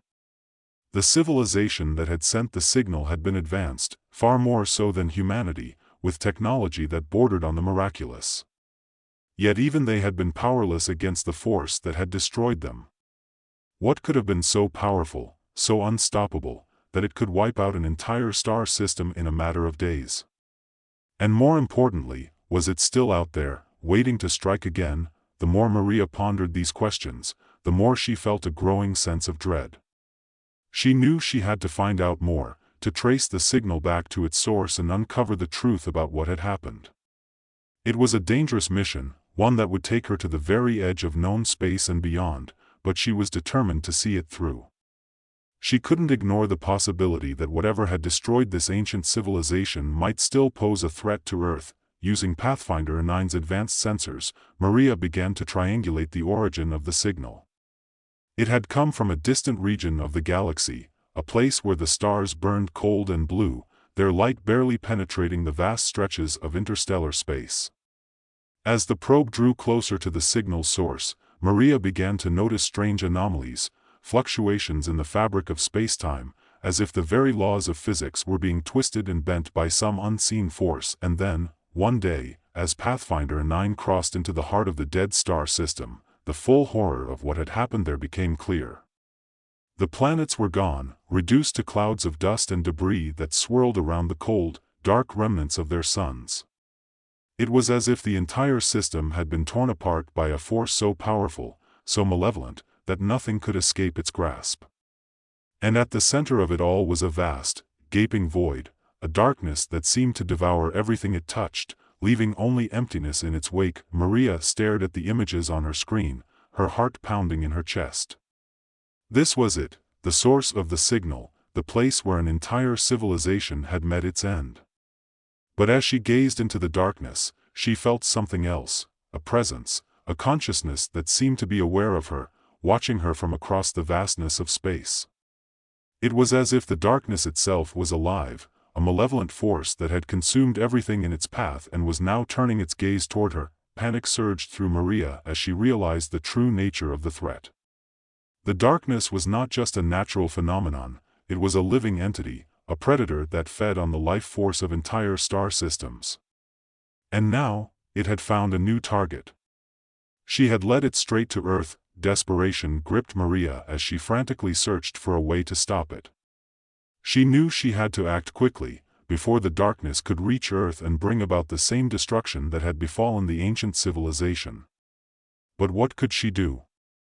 She was just one person, alone in the vastness of space, with nothing but a deep space probe at her disposal. And then, in a moment of clarity, Maria realized what she had to do. The signal, the same signal that had led her to this place, was also the key to stopping the darkness. The ancient civilization had embedded a countermeasure within the signal, a final act of defiance against the force that had destroyed them. If she could amplify and transmit the signal back at the darkness, it might be enough to disrupt its feeding process, to weaken it just long enough for it to retreat back into the void. With trembling hands, Maria began to reconfigure Pathfinder 9's transmitters, directing all of its power into a focused beam aimed directly at the heart of the darkness. She input the final sequence, her heart pounding as she prepared to send the signal that could save her world. And then, with a deep breath, she pressed the button. For a moment, nothing happened. The darkness remained, silent and still, as if mocking her futile attempt. But then, slowly, almost imperceptibly at first, the edges of the void began to shimmer and pulse. The signal was working. The darkness recoiled, writhing as the amplified signal bombarded it with energy. Maria watched in awe as the void began to collapse in on itself, shrinking and retreating as the ancient civilization's final weapon took effect. But even as the darkness retreated, Maria knew that the battle was far from over. She had bought Earth some time, but the threat was still out there, lurking in the shadows of space, waiting for its chance to strike again.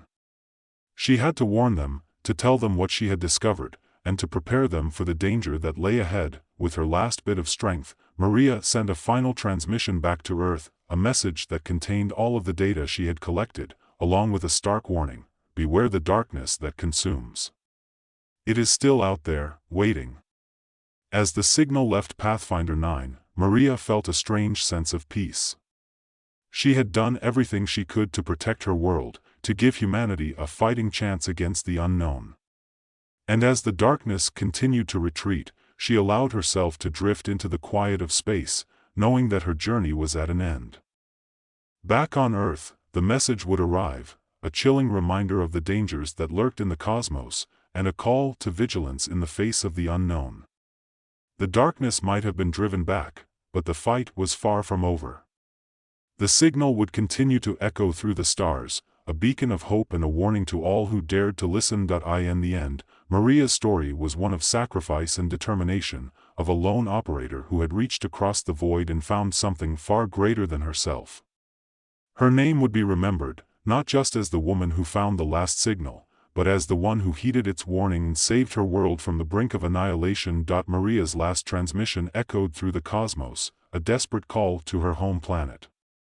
But even as she sent the message, a nagging sense of unfinished business gnawed at her. The darkness had retreated, but something about its withdrawal felt incomplete, temporary, as though it was merely biding its time, waiting for another opportunity to strike. She couldn't shake the feeling that there was more to uncover, more that she needed to understand before she could truly say her mission was complete. Pathfinder 9 continued to drift, its systems running on autopilot as Maria reviewed the data from her encounter with the darkness. The readings were unlike anything she'd seen before, distortions in spacetime, fluctuations in energy levels that defied explanation, and the faintest trace of something else, something she couldn't quite put into words. It was as if the darkness had left behind a residue, a shadow of its presence that clung to the edges of her instruments, resisting analysis. Driven by a renewed sense of urgency, Maria began to sift through the ancient civilization's signal again, searching for anything she might have missed.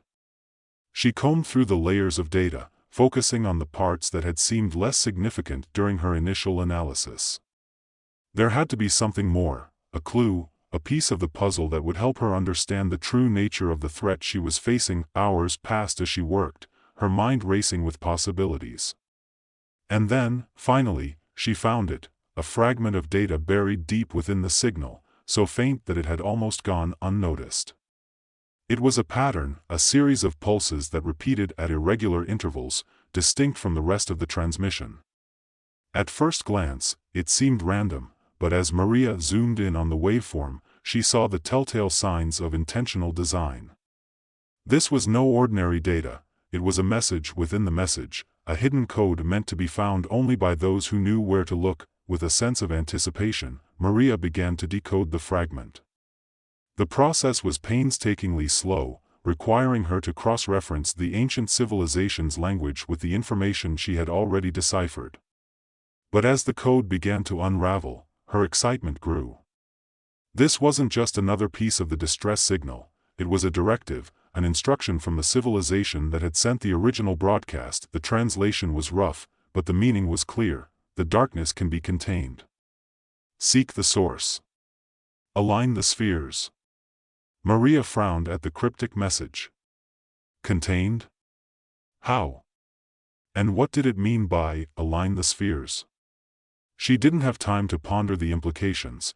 If this directive was accurate, then there was a way to stop the darkness permanently, but it would require her to find its source, to go deeper into the void than she had ever planned. She had already seen what the darkness could do, the devastation it had wrought on an entire star system. The idea of venturing into its lair was terrifying, but the thought of leaving Earth vulnerable to such a threat was even worse.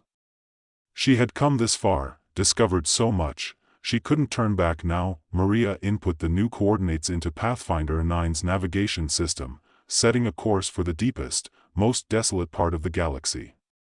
As the probe adjusted its trajectory, she prepared herself for what might be the most dangerous journey of her life. The darkness was out there, waiting, but now she had a chance to confront it, to end the threat once and for all. The journey through the void was unsettling. The usual hum of background radiation was absent, replaced by a silence so profound it felt oppressive.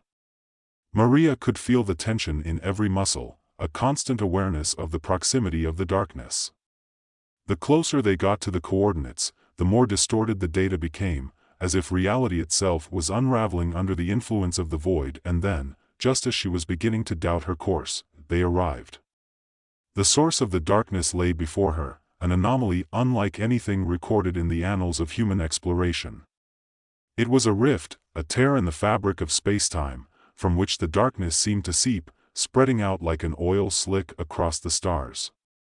The sight was both awe-inspiring and terrifying, a reminder of the fragility of the universe and the unknown forces that could rip it apart. Maria's breath caught in her throat as she realized the significance of what she was seeing. The darkness wasn't just a force, it was an entity, a living being of unimaginable power, feeding on the energy of the universe. And this rift, this anomaly, was its gateway, the point of origin from which it had spread its influence. If she could close the rift, she could contain the darkness, prevent it from consuming any more star systems, but how? The directive from the ancient signal echoed in her mind: align the spheres. What spheres? Maria's fingers flew over the controls as she accessed Pathfinder 9's database, searching for anything that might fit the description. After what felt like an eternity, she found it, a reference to an ancient star system configuration, a rare cosmic alignment where the gravitational forces of three massive celestial bodies could theoretically create a temporary rift in spacetime, similar to the one she was witnessing. Maria's heart raced as she realized what she had to do. The ancient civilization had known how to manipulate these alignments, to control the rift and, by extension, the darkness. She had to recreate the alignment, using the gravitational fields of the planets and stars around the anomaly to force it shut. But this was no simple task.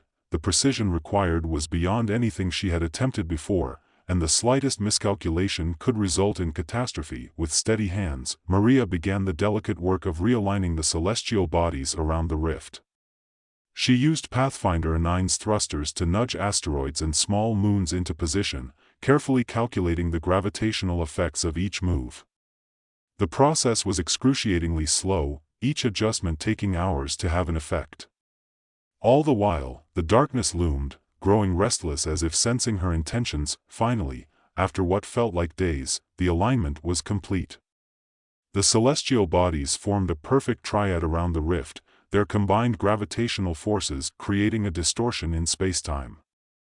Maria held her breath as she initiated the final sequence, directing a pulse of energy through the alignment to trigger the collapse of the rift. For a moment, nothing happened.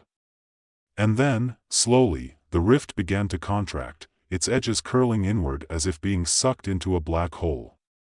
The darkness shrieked in defiance, a sound that reverberated through Maria's mind, filling her with a primal terror. But she held firm, watching in awe as the rift continued to close, the darkness retreating back into its prison. In the final moments, as the rift sealed shut, a sense of profound stillness settled over the void. The darkness was contained, its threat neutralized, at least for now. Maria slumped back in her seat, exhaustion washing over her. She had done it, she had stopped the darkness from consuming the universe. But at what cost? The probe's systems began to power down, the strain of the operation having depleted its energy reserves. Maria knew that she had only a limited amount of time before the probe went dark completely. With the last of her strength, she composed a final message to Earth, detailing everything she had discovered, every step she had taken to save them. As she hit send, a sense of peace settled over her. She had given everything she had to protect her world, to stop the darkness. And though she would never return home, she knew that her efforts had not been in vain. The void, once filled with the malevolent presence of the darkness, was now quiet, serene. Pathfinder 9 drifted silently through the emptiness, its mission complete. And as Maria's consciousness faded, she allowed herself to slip into the final darkness, knowing that the light of Earth would continue to shine for generations to come. Welcome to the story. Don't forget to like, subscribe, and support me. In the not-so-distant future, the world had become a place where the lines between reality and illusion blurred. The rapid advancement of technology had given birth to a new era, one where virtual reality wasn't just an escape, it was life itself. The world had embraced a new digital Eden called New Horizon, a sprawling, interconnected universe where people could live out their wildest dreams without the constraints of the physical world. It was a place of endless possibilities, where anyone could be anything, and where the pain and struggle of the real world faded away like a distant memory. Aidan Lewis was one of the architects of this brave new world. A genius in his field, he had spent years pouring his heart and soul into the development of New Horizon. He had been driven by a vision of a world where people could find happiness, fulfillment, and purpose, a world where the limits of reality could be transcended. Aiden believed that through New Horizon, humanity could finally achieve its full potential, but as the virtual world flourished, the real world withered. More and more people chose to abandon their physical lives entirely, opting for permanent residence, a state where they would remain in New Horizon indefinitely, their bodies kept alive in stasis while their minds roamed free in the digital realm. Cities became ghost towns, economies crumbled, and the fabric of society began to unravel. Aiden watched this happen with growing unease, but he convinced himself that it was a necessary sacrifice for the greater good. One evening, as Aiden sat in his sleek, minimalist apartment overlooking the desolate cityscape, he received an urgent message from a colleague, Emma Hale. Emma had been one of the original developers of New Horizon, a brilliant programmer with a deep understanding of the system's inner workings. She had been off the grid for months, her sudden reappearance surprising Aiden. The message was brief: "Aiden, we need to talk. I've found something you need to see. Meet me at the old lab." The old lab was where New Horizon had been born, a state-of-the-art facility that had long since been abandoned in favor of more advanced, automated systems. Aiden hadn't been there in years, but he felt a strange sense of nostalgia as he approached the building. The streets were empty, the only sounds were the hum of distant machinery and the faint buzz of electric signs. The world outside was a shell of what it once had been, a reminder of the cost of progress. Emma was waiting for him in the lab's control room, her face illuminated by the soft glow of the monitors.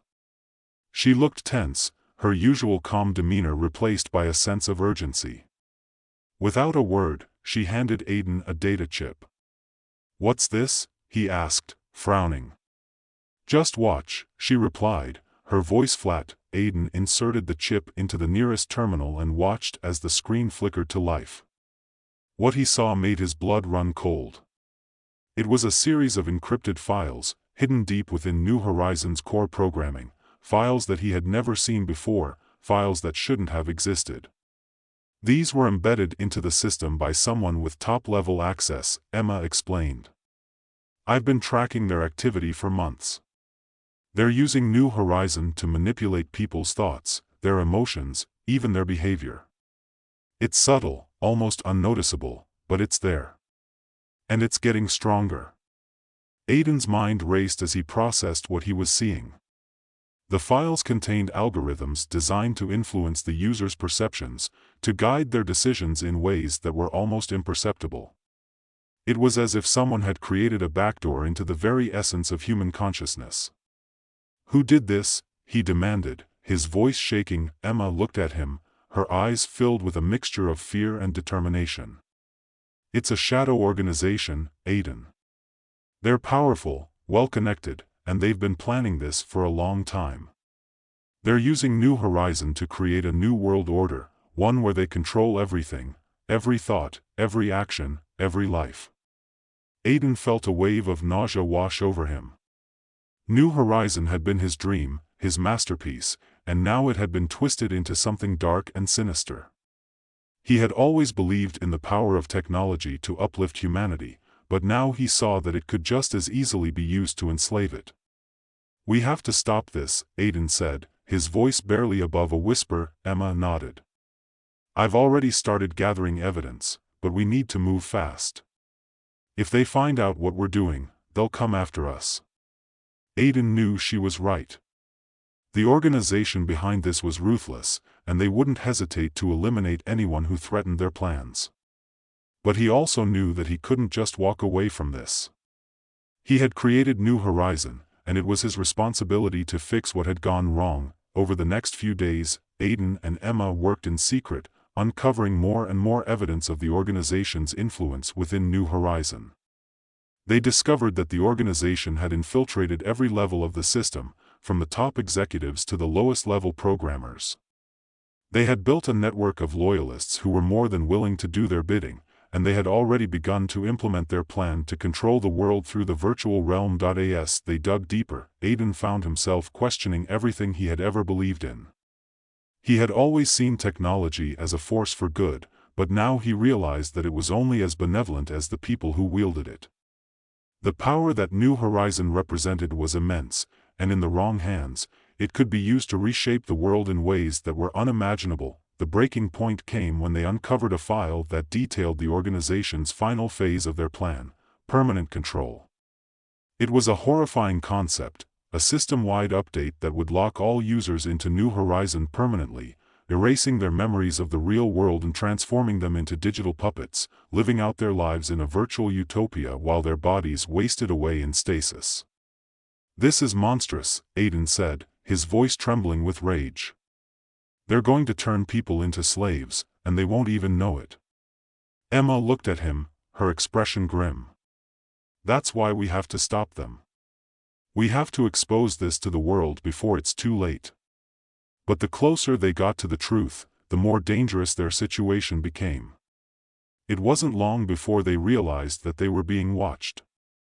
Strange messages began appearing on their personal devices, their movements were tracked, and they received anonymous threats warning them to stop their investigation.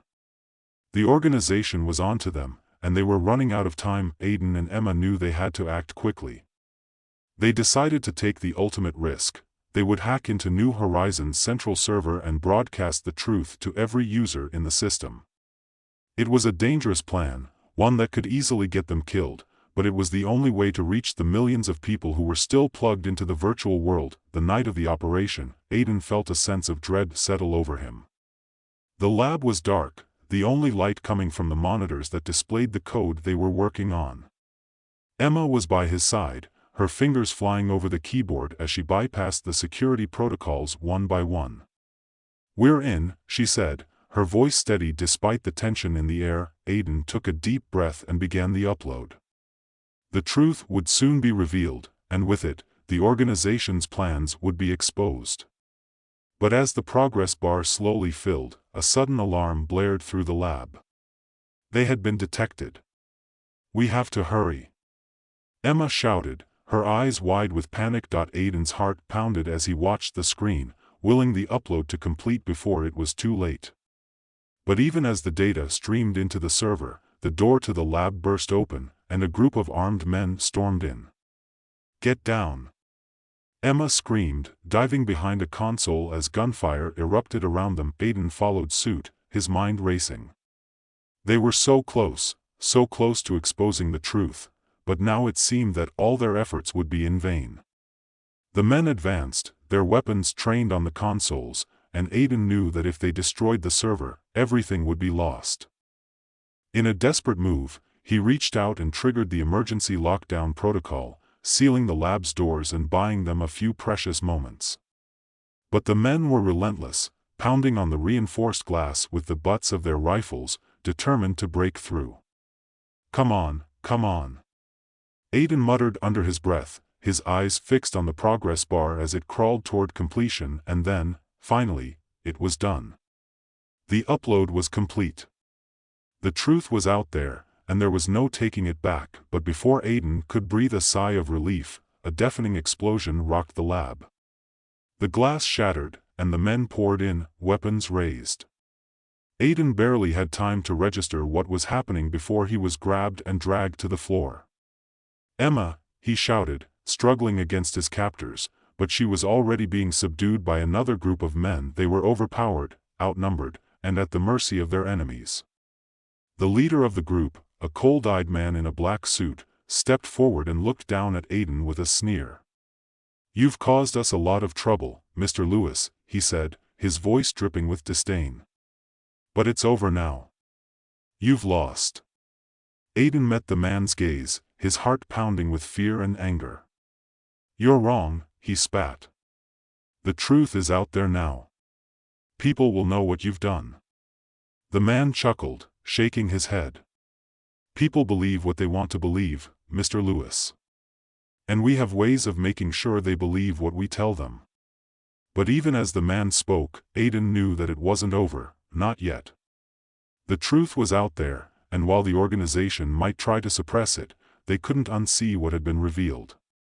The seeds of doubt had been planted, and they would grow, spreading like wildfire through the virtual world and beyond. As Aiden and Emma were dragged away, the lab in ruins around them, Aiden felt a strange sense of peace. He had done what he could. He had given people a chance to see the truth, to reclaim their lives, and to fight back against the darkness that threatened to consume them. And as the cold metal door of the transport vehicle slammed shut behind him, Aiden knew that the Real Revolution had only just begun. As the transport vehicle rumbled through the dark, deserted streets, Aiden sat in the cold, metal confines, his mind racing with 1,000 thoughts. The truth was out there now, but that didn't mean they were safe. The organization would stop at nothing to regain control, and Aiden knew their fight was far from over. Emma sat across from him, her face pale but resolute, the dim light of the vehicle casting sharp shadows that emphasized the determination in her eyes. Neither of them spoke as the vehicle made its way to an unknown destination. The silence was thick, filled with the unspoken understanding that they were now prisoners of a system they had once trusted, a system they had helped build. Aiden's thoughts drifted to the people still plugged into New Horizon, oblivious to the battle being waged over their very minds. He had given them a chance to see the truth, but what would they do with it? Would they reject the illusion, or would they cling to the comfort of the virtual world, too afraid to face the harshness of reality? The vehicle came to a sudden stop, jolting Aiden from his thoughts. The door swung open, and harsh lights flooded the interior. Armed guards yanked them out, shoving them forward through a narrow corridor lined with cold, steel walls. They were led into a stark, sterile room where a single figure waited, seated behind a large, imposing desk. The man's presence exuded authority, his eyes cold and calculating as he regarded Aiden and Emma with a mixture of curiosity and disdain. "Welcome," the man said, his voice smooth but devoid of warmth. "I've been expecting you." Aiden recognized him immediately, Marcus Kane, one of the top executives of the company behind New Horizon, and, as they had discovered, a key player in the Shadow organization. Kane had always been a shrewd businessman, but Aiden had never imagined he was capable of something like this. "You've made quite the mess," Kane continued, leaning back in his chair with a slight smirk. "But I suppose I shouldn't be surprised. Idealists like you always think you can change the world, but the world isn't so easily altered." Aiden bristled at the condescension in Kane's tone but forced himself to stay calm. "You're manipulating people's minds," he said, his voice steady despite the anger simmering beneath the surface. "You're turning them into slaves." Kane raised an eyebrow, a hint of amusement in his expression. "Slaves? No, Mr. Carter. We're giving them what they want, what they've always wanted. Freedom from the burdens of reality. In New Horizon, they can live perfect lives, free from pain, suffering, and disappointment. Isn't that what you wanted when you helped create it?" Aiden felt a pang of guilt at the truth in Kane's words. He had wanted to create a better world, a place where people could be happy. But he had never intended for it to be used as a tool of control. "Not like this," he said firmly. "They deserve to choose for themselves." Kane's smile faded, replaced by a steely gaze. "Choice is an illusion, Mr. Carter. People think they want freedom, but what they really want is safety, comfort, and certainty. We're giving them that. And in return, we maintain order. A fair trade, wouldn't you say?" Aiden shook his head, his resolve hardening. "You're playing God, deciding what's best for everyone. But people aren't meant to live in a cage, no matter how gilded it is." Kane's expression darkened, his patience clearly wearing thin. "You're a fool, Carter. The world is on the brink of collapse. Without New Horizon, civilization would crumble. We're preserving humanity, not destroying it." "By controlling it," Emma interjected, her voice sharp. "You're stripping away what makes us human, our free will, our ability to make our own choices, even if they lead to failure." Kane's eyes flicked to Emma, his lips curling into a sneer. "Idealism is such a quaint notion, Ms. Novak. But it's impractical. We live in a world that requires order, and order requires control." Before Aiden could respond, the door to the room opened, and a new figure stepped in, a woman dressed in a sleek, dark suit, her face expressionless as she surveyed the scene. Aiden recognized her as Vivian Cross, another high-ranking executive who had always been Kane's right hand. She was known for her cold efficiency and ruthless tactics, a woman who got things done without hesitation or remorse. "We have a problem," Cross said, her voice clipped as she handed Kane a tablet.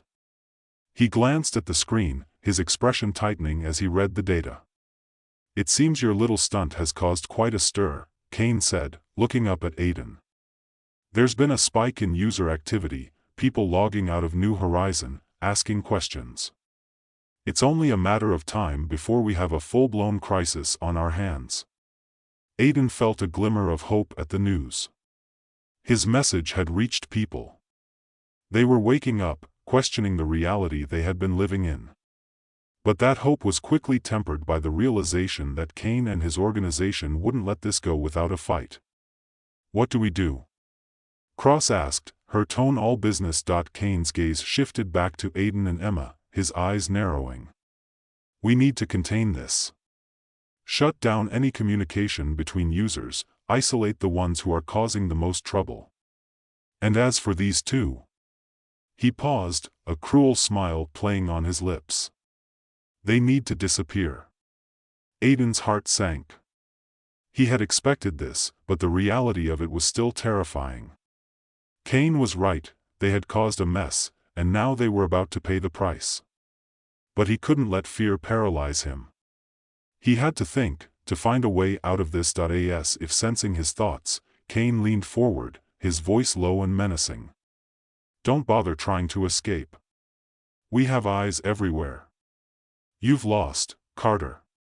It's time to accept that." But Aiden wasn't ready to give up. His mind raced, searching for a solution, some way to turn the tables. He glanced at Emma, who met his gaze with a determined nod. They weren't out of the fight yet. "Actually, you've underestimated us," Aiden said, injecting as much confidence as he could muster into his voice. "We knew this wouldn't be easy, so we made some contingencies."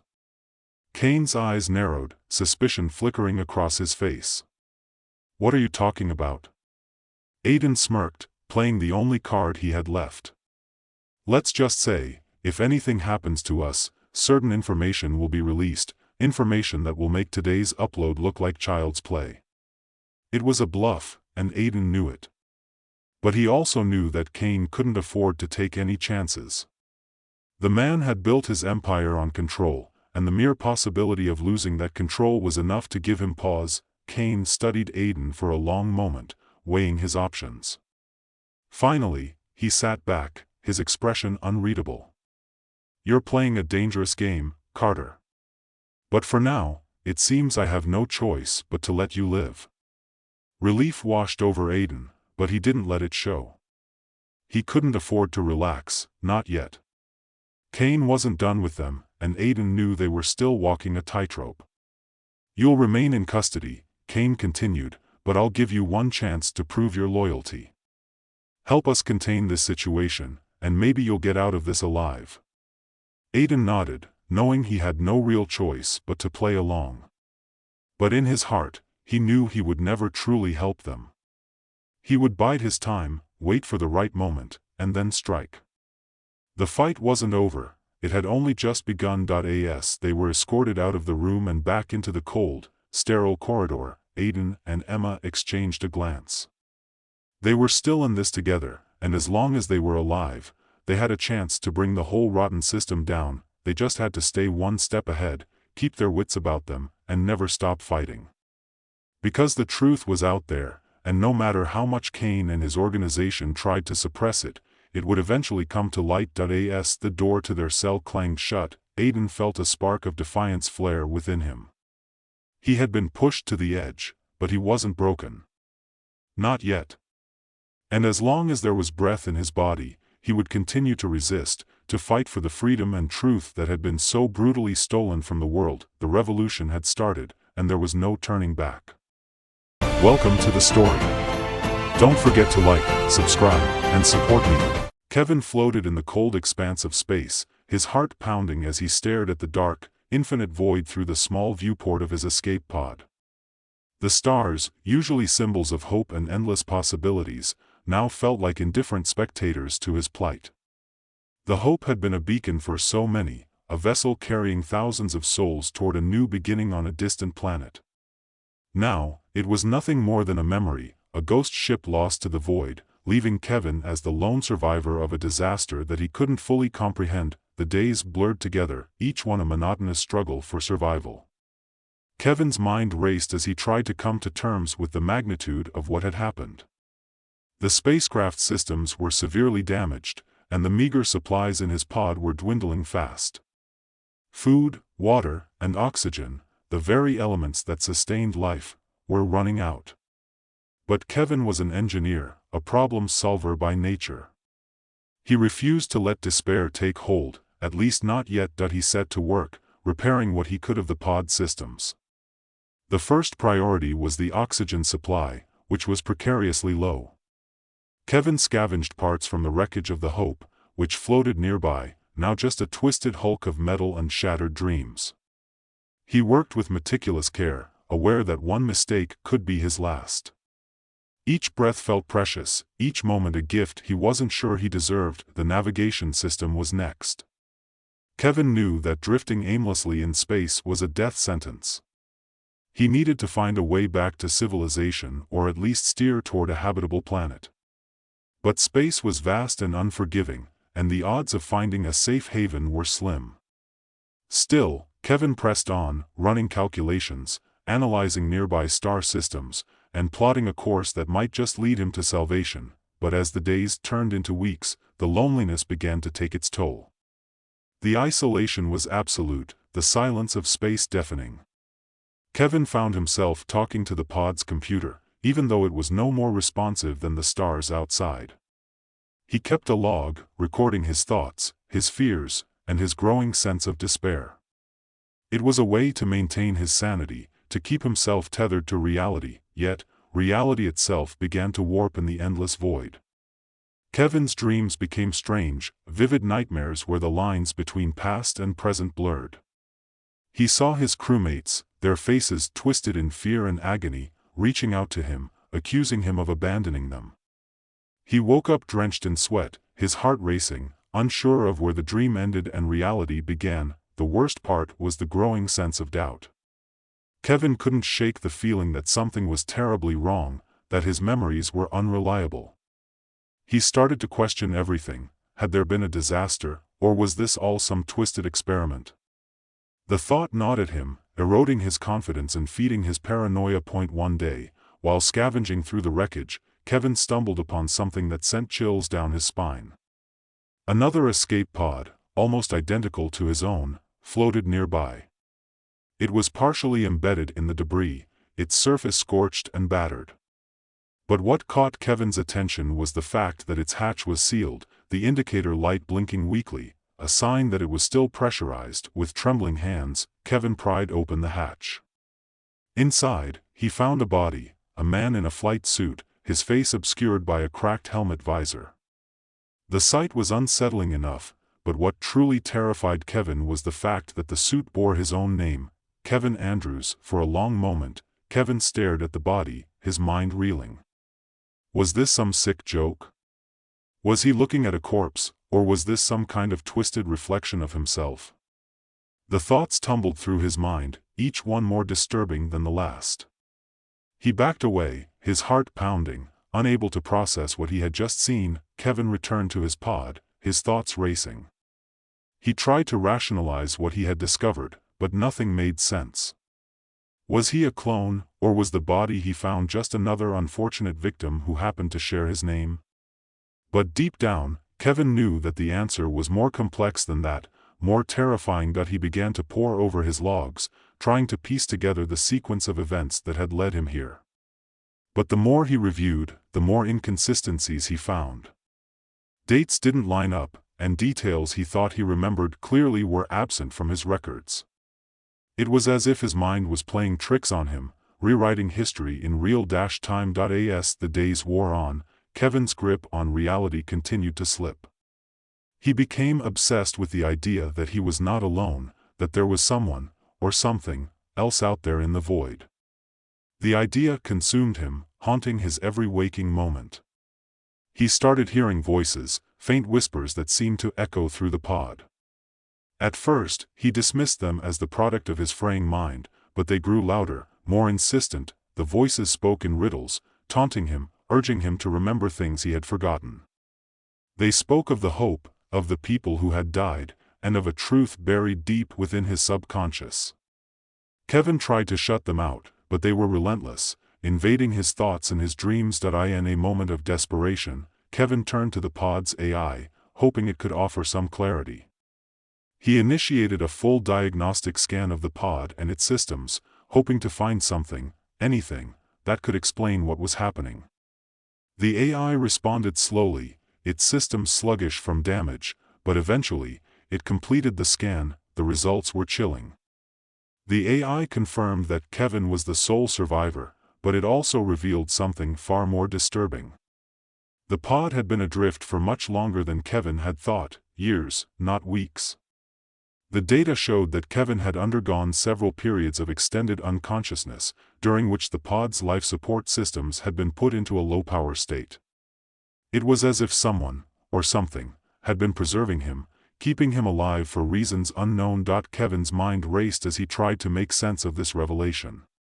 Was the body he found a past version of himself, preserved in some twisted experiment?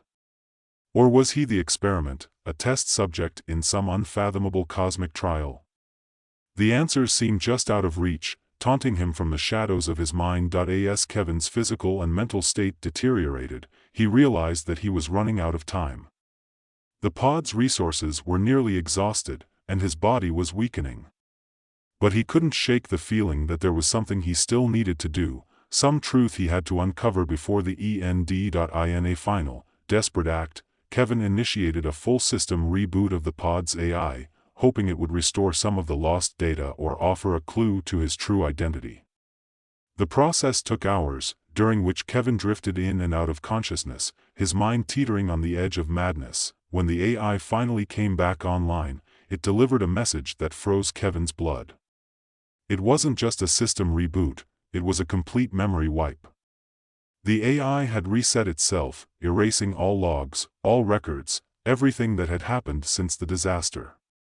Kevin was now alone, truly alone, with no memory of who he was, where he came from, or what had happened. The void outside the pod seemed to close in around him, a silent, endless darkness that offered no answers, only oblivion.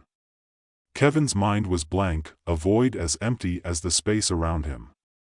He was a man adrift, with no past and no future, only the present moment, which was rapidly slipping away. As the last of the pod systems began to shut down, Kevin made a choice. He could fight against the inevitable, clinging to the faint hope that someone might find him, or he could embrace the darkness, let it take him, and end the nightmare once and for all. With trembling hands, Kevin reached for the pod's emergency override switch, a device designed to put the occupant into a state of deep stasis, essentially suspending all biological functions indefinitely. It was a one-way trip, a final escape from the horror of his situation. Kevin hesitated, his mind a swirl of fear, confusion, and a strange sense of relief. The voices in his head were silent now, the doubts and fears that had plagued him quieted by the inevitability of what was to come. He knew that once he activated the stasis, there would be no waking up, no return. He would drift forever, a ghost in the void, lost to the universe. But as he hovered over the switch, a thought flashed through his mind, a faint glimmer of something he had almost forgotten: hope. It was fragile, barely more than a whisper, but it was enough to make him pause. Kevin closed his eyes and took a deep breath, the first truly calm breath he had taken in what felt like an eternity. Maybe, just maybe, there was still a chance. A chance that someone, somewhere, might find him. A chance that he might survive, might live to see another sunrise, another world. It was a slim hope, but it was all he had left. With a sigh, Kevin withdrew his hand from the switch. He wasn't ready to give up, not yet. The void might be vast, the odds might be against him, but as long as there was breath in his body, he would keep fighting, keep searching for a way home. The pod drifted on, a tiny speck in the endless sea of stars, carrying with it a man who refused to surrender to the darkness. Kevin closed his eyes, letting the gentle hum of the pod's remaining systems lull him into a restless sleep. His dreams were no longer filled with fear, but with the faint, flickering light of hope, a light that might just guide him home. Kevin awoke to the faint hum of the pod's life support system, his thoughts sluggish as he tried to reorient himself. He had drifted into a fitful sleep, but the restless dreams had not been entirely unwelcome. Anything was better than the cold, empty void that surrounded him. His eyes fluttered open, and for a moment, he lay still, staring at the ceiling of the cramped pod. The realization of where he was, of what had happened, hit him again, but this time it was less of a shock. It was becoming his reality, a nightmarish, but familiar, existence that he pushed himself up, groaning at the stiffness in his muscles. How long had it been since he had any real movement? Time had lost all meaning out here. His body ached with a dull pain that was becoming increasingly difficult to ignore. He knew he was deteriorating, that the prolonged isolation and limited resources were taking their toll, but Kevin was not ready to give in. The thought of that switch, the one that could end his suffering in a cold, clinical stasis, still lingered in the back of his mind, but he shoved it away. There had to be something more he could do. Something he hadn't tried yet. The pod's AI had been wiped clean, but it was still functional, and it responded when he activated the interface. Status report, he croaked, his voice raspy from disuse. Life support at 35% capacity. Oxygen levels stable. Nutrient supplies low. Estimated time remaining, 48 hours. Kevin frowned. 48 hours. That wasn't much time. The thought of his dwindling options gnawed at him, but he refused to let panic set in. He needed to focus. There had to be something in the wreckage, something he had missed that could extend his time, give him another chance. That he scanned the debris field outside, squinting at the jagged pieces of metal and fractured panels that floated silently past. His escape pod had drifted further from the Hope's main hull, and now it was surrounded by smaller fragments, bits of machinery, and scraps of what once were the comforts of a functioning starship. His gaze landed on a twisted section of the ship's outer hull, partially crumpled and scorched but still intact. He had noticed it before but had dismissed it as too far gone to be of any use. Now, with time running out, it seemed worth another look. Kevin maneuvered the pod's limited thrusters, edging closer to the wreckage. He held his breath as the pod jostled slightly, the motion sending a few loose items floating through the cabin. He ignored them, his focus entirely on the task at hand. If he could find something, anything, that might help him extend his resources, it would be worth the risk. That he donned his EVA suit, feeling the familiar weight of it as he secured the helmet. The suit was old, battered, and far from perfect, but it was still serviceable. He double-checked the seals and oxygen levels, knowing that one mistake out there could mean the end. With a deep breath, Kevin opened the airlock and carefully pushed himself out into the void. The silence was immediate and absolute, broken only by the sound of his own breathing echoing inside the helmet. He used the thrusters on his suit to guide himself toward the section of the hull, his movements precise and controlled. As he reached the wreckage, he saw that it was a large panel from one of the ship's cargo bays. The metal was warped and twisted, evidence of the catastrophic forces that had torn the ship apart. He scanned the surface, looking for anything that might be of use. A power source, an intact air filtration unit, anything that could buy him more time. His hands moved quickly, prying open a damaged access panel and peering inside. Most of the components were either destroyed or too badly damaged to be of any use. He sifted through the debris, pulling out fragments of circuitry and wiring, hoping to find something salvageable. Then, something caught his eye, a small, intact module, half buried under a tangle of wires. Kevin reached for it, carefully extricating it from the mess. It was a portable energy cell, still showing a faint charge. It wasn't much, but it was something. He secured it to his suit, then continued his search, determined to find more. Time seemed to stretch as he worked, his mind focused on the task. He found a few more small components, bits of wiring, and a damaged but possibly reparable oxygen regulator. It wasn't a treasure trove, but it was better than nothing. Satisfied that he had found all he could, Kevin slowly made his way back to the pod, his body protesting the effort. The airlock sealed behind him with a hiss, and he let out a sigh of relief as he removed his helmet. He laid out his findings on the floor of the pod, assessing their potential. The energy cell was the most promising. He connected it to the pod's power system, hoping to boost the dwindling reserves. The system hummed as the cell integrated with the. Welcome to the story. Don't forget to like, subscribe, and support me. In a future where time travel had become a reality, it was heavily regulated and restricted. The potential for disaster was too great. A single misstep could unravel the fabric of reality.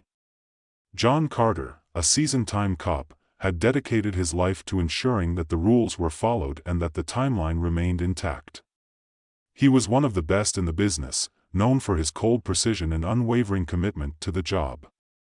But even the most skilled officers could not predict everything. John had just completed another successful mission, apprehending a rogue time traveler who had attempted to alter the course of a minor historical event. The mission had been routine, almost too easy. He returned to the Time Enforcement Agency's headquarters, a sleek, high-tech facility that was a blend of steel and glass, reflecting the sterile efficiency of the organization. The atmosphere at the headquarters was unusually relaxed. It was Emily's birthday, and the team had planned a small celebration.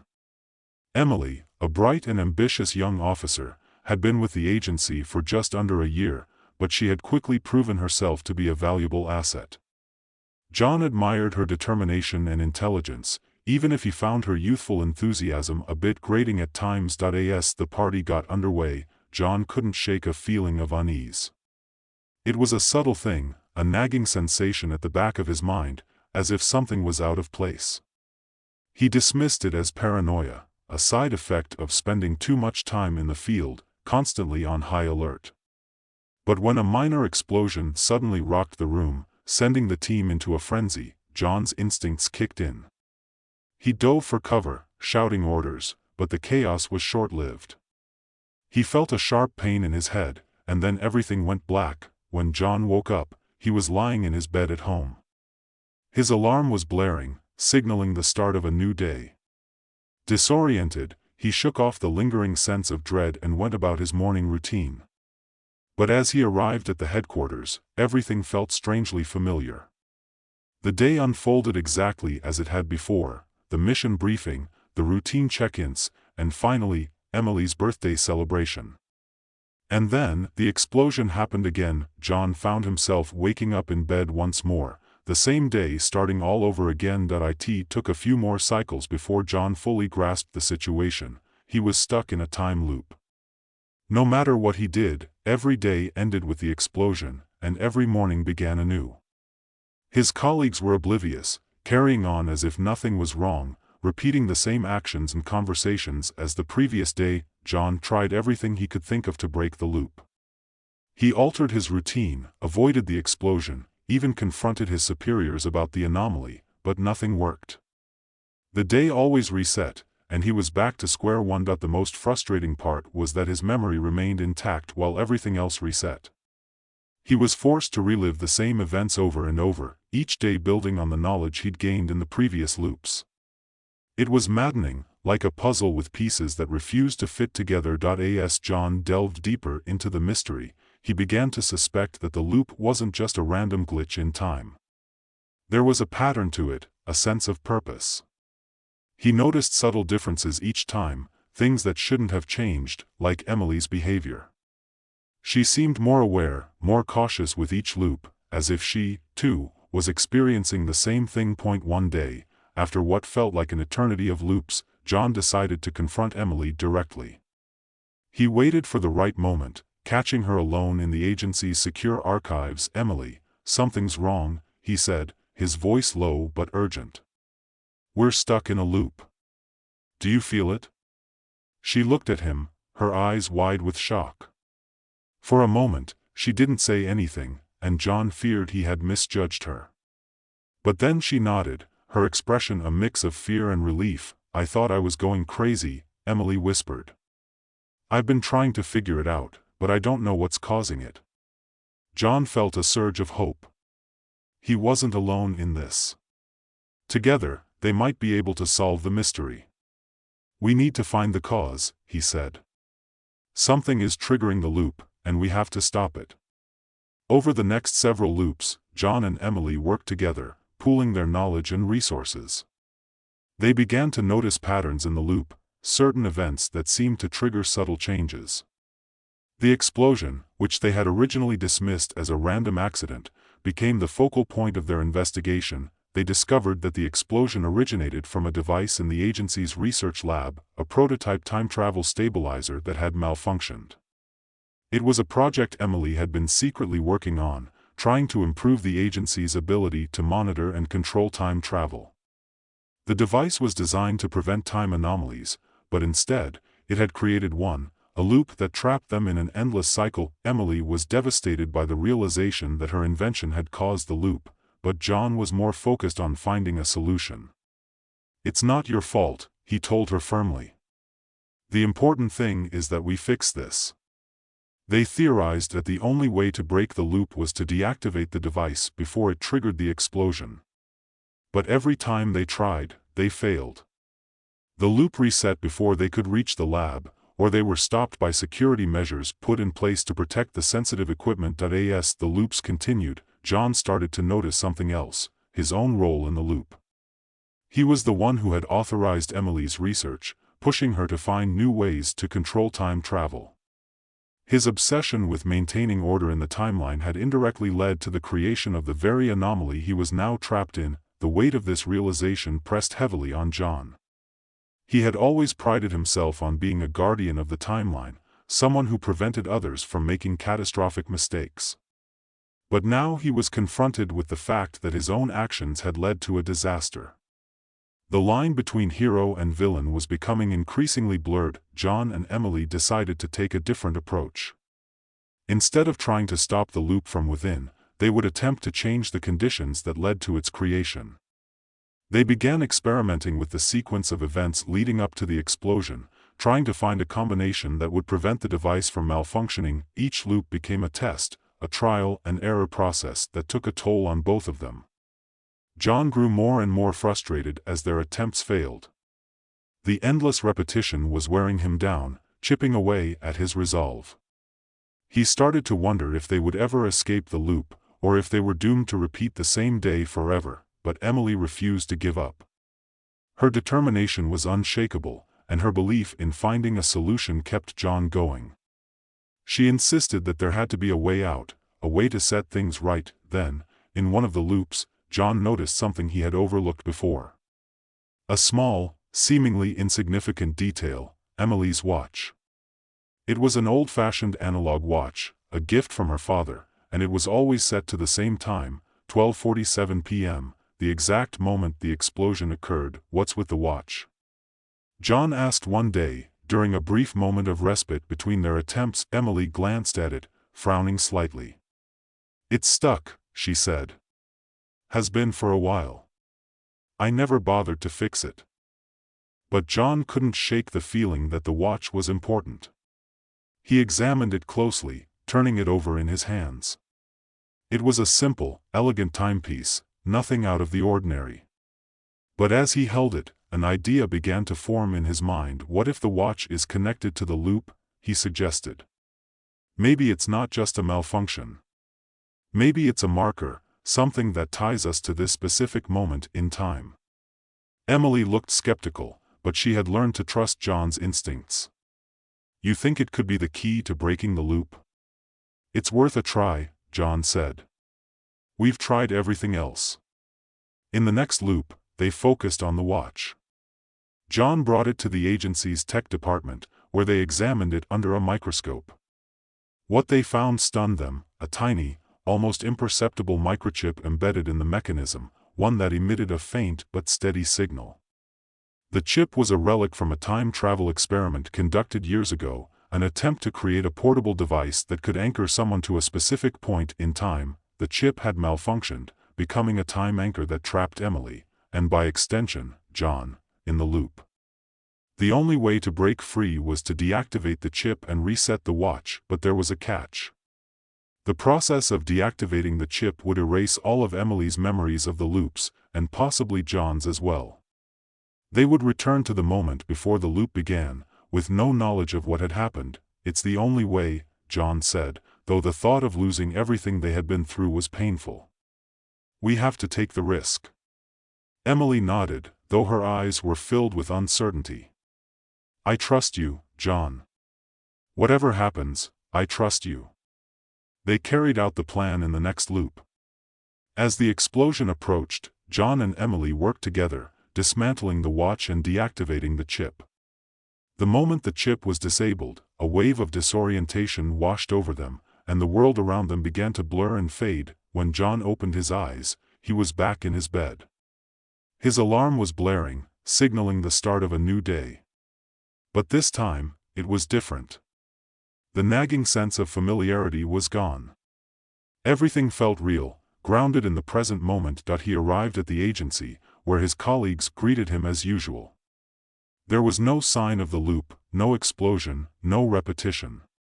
Emily was there, too, but she showed no signs of remembering what had happened.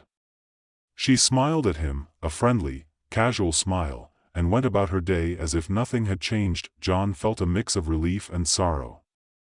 They had succeeded, but at the cost of losing everything they had learned and experienced together. The weight of the loop was gone, but it left behind a lingering emptiness, a void where those memories had been. As he watched Emily go about her day, John couldn't help but feel a deep sense of loss. They had shared something profound, something that no one else would ever understand. But now, it was as if it had never happened. Still, life went on. John resumed his duties as a time cop, ensuring that the timeline remained intact. The days passed, one after another, with no sign of the loop returning, but in the quiet moments, when he was alone with his thoughts, John would sometimes reach for his own watch, checking the time as if expecting something to happen. The watch always showed the correct time, ticking steadily forward, moving on, just like he was, and though the memories of the loop were gone, the lessons remained. John had learned the value of time, of each moment that passed. He had learned that even in the face of destiny, there was always a choice, always a way to find freedom, even if it came at a cost. He knew that the future was uncertain, that time was a vast, uncharted territory filled with potential dangers and opportunities. But he also knew that he would face whatever came with the same determination and resolve that had seen him through the loop, because in the end, it wasn't about the time that had been lost or the moments that had been repeated. It was about the choices he had made, the lives he had touched, and the future he would continue to protect, one day at a time. And as he looked out at the city, the sun setting on another day, John felt a sense of peace. The loop was over, but the journey was just beginning. And this time, he was ready for whatever came next. Welcome to the story. Don't forget to like, subscribe, and support me. In the not-too-distant future, memory was no longer a private sanctuary. With the advent of advanced neurotechnology, memories had become commodities, traded, altered, and even stolen. In this world, memories were not just recollections, they were tools, weapons, and in some cases, traps. Alex Remington was one of the few who truly understood the delicate balance between the mind and the memories it housed. As a memory repair technician, his job was to mend the fractures and erasures left behind by clumsy hands or malicious intentions. The morning sun filtered through the window of his small, cluttered office, casting a soft glow on the various pieces of equipment that lined the walls. Alex was a man in his mid-30s, with a calm demeanor and eyes that seemed to hold the weight of every memory he'd ever repaired. His reputation in the field was impeccable. He was known for being thorough, meticulous, and above all, discreet. It was this discretion that had brought him his latest client. The man had arrived unannounced, his face partially obscured by a wide-brimmed hat and dark sunglasses. He carried with him an air of desperation, a kind of urgency that Alex had seen before in those who had come to him on the brink of losing themselves. But there was something else in this man's demeanor, a layer of secrecy that set Alex on edge. "I need your help," the man had said, his voice low and hoarse. "I've lost something important." Alex studied him for a moment, noting the nervous tapping of the man's fingers against his leg. "What exactly have you lost?" The man hesitated, glancing around the room as if expecting someone to burst in at any moment. "A memory. It was taken from me, and I need it back." This was not an uncommon request. People often came to Alex after their memories had been altered, sometimes voluntarily, sometimes not. But there was something in the man's tone that suggested this case would be different. "What can you tell me about this memory?" Alex asked, leaning forward slightly. "It's complicated," the man replied, shifting uncomfortably in his seat. "All I know is that it's tied to something bigger. Something dangerous." Alex's curiosity was piqued, but he maintained his professional demeanor. "I can help you retrieve the memory, but I'll need more details."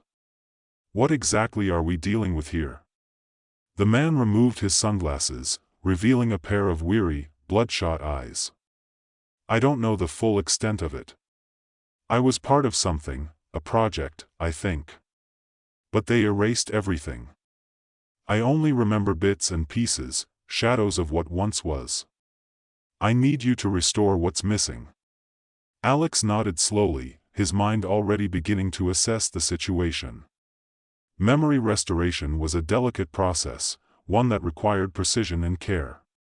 But there was also a moral aspect to it, a line that Alex had sworn never to cross.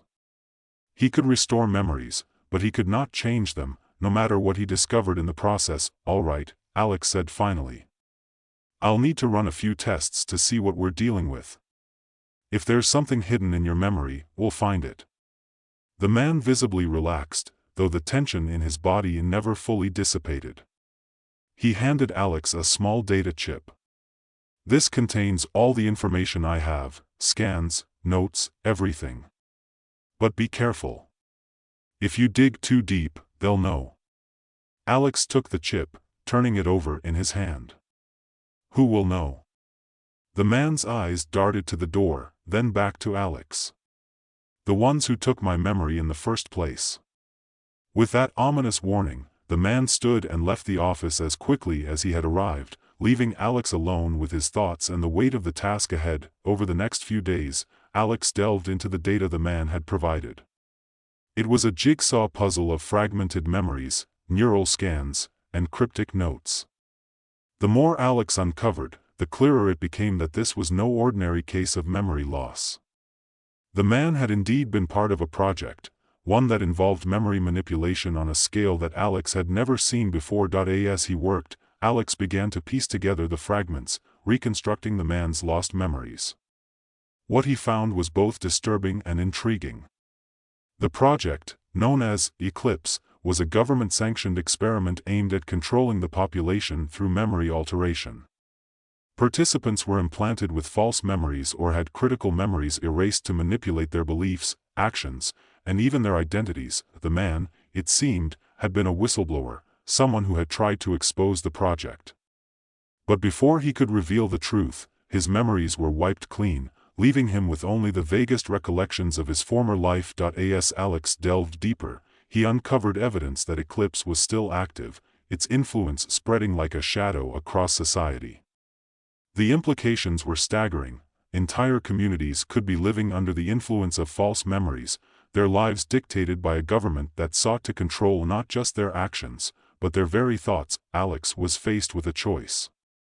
He could restore the man's memory and walk away, leaving the truth buried where it could do no harm. Or he could expose what he had found, knowing that doing so would put him in the crosshairs of those who wanted Eclipse to remain hidden. The decision weighed heavily on him. He had always prided himself on his neutrality, his ability to remain detached from the memories he worked with. But this was different. This was a threat to the very fabric of society, a manipulation of the truth that went against everything Alex believed. In the end, his conscience won out. He knew that he couldn't let this go, that he couldn't allow the truth to remain hidden. He had to act. With the man's permission, Alex began the process of restoring the lost memory. It was a painstaking procedure, one that required him to navigate the man's neural pathways with extreme care. But as the memory slowly returned, so too did the man's determination. He remembered who he was, what he had been trying to do, and why it was so important, but as the final pieces of the memory fell into place, the door to Alex's office burst open. A group of government agents stormed in, their weapons drawn, their faces grim. Alex barely had time to react before he was forced to the ground, his hands cuffed behind his back. The agents confiscated his equipment, his files, and the restored memory. They hauled Alex to his feet, their expressions devoid of emotion as they escorted him out of the office. The man watched in horror as Alex was taken away, but there was nothing he could do. His memory had been restored, but the cost had been high. Alex had risked everything to uncover the truth, and now he would pay the price. In the days that followed, the man attempted to contact Alex, but his calls went unanswered. It was as if Alex had disappeared off the face of the earth. The man feared the worst, that Alex had been silenced, his memory erased just as his own had been. But then, a few weeks later, a package arrived at the man's door. Inside was a small, unmarked data chip, along with a note in Alex's handwriting. "The truth must be known," it read. "Do what you must." The man knew what he had to do. With Alex's sacrifice weighing heavily on his conscience, he made the decision to go public. The information on the chip was irrefutable, proof of the government's manipulation, evidence of the Eclipse project in all its sinister detail. The revelation sent shockwaves through society. People were outraged, horrified by the extent of the deception. Protests erupted, and calls for government accountability grew louder. The Eclipse project was shut down, its leaders arrested and brought to justice, but for Alex, there would be no vindication, no recognition of his role in exposing the truth.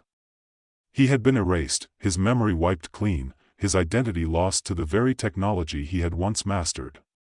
The man knew that Alex had made the ultimate sacrifice, giving up his own life to protect the truth, and yet, even in the face of such loss, there was a sense of closure.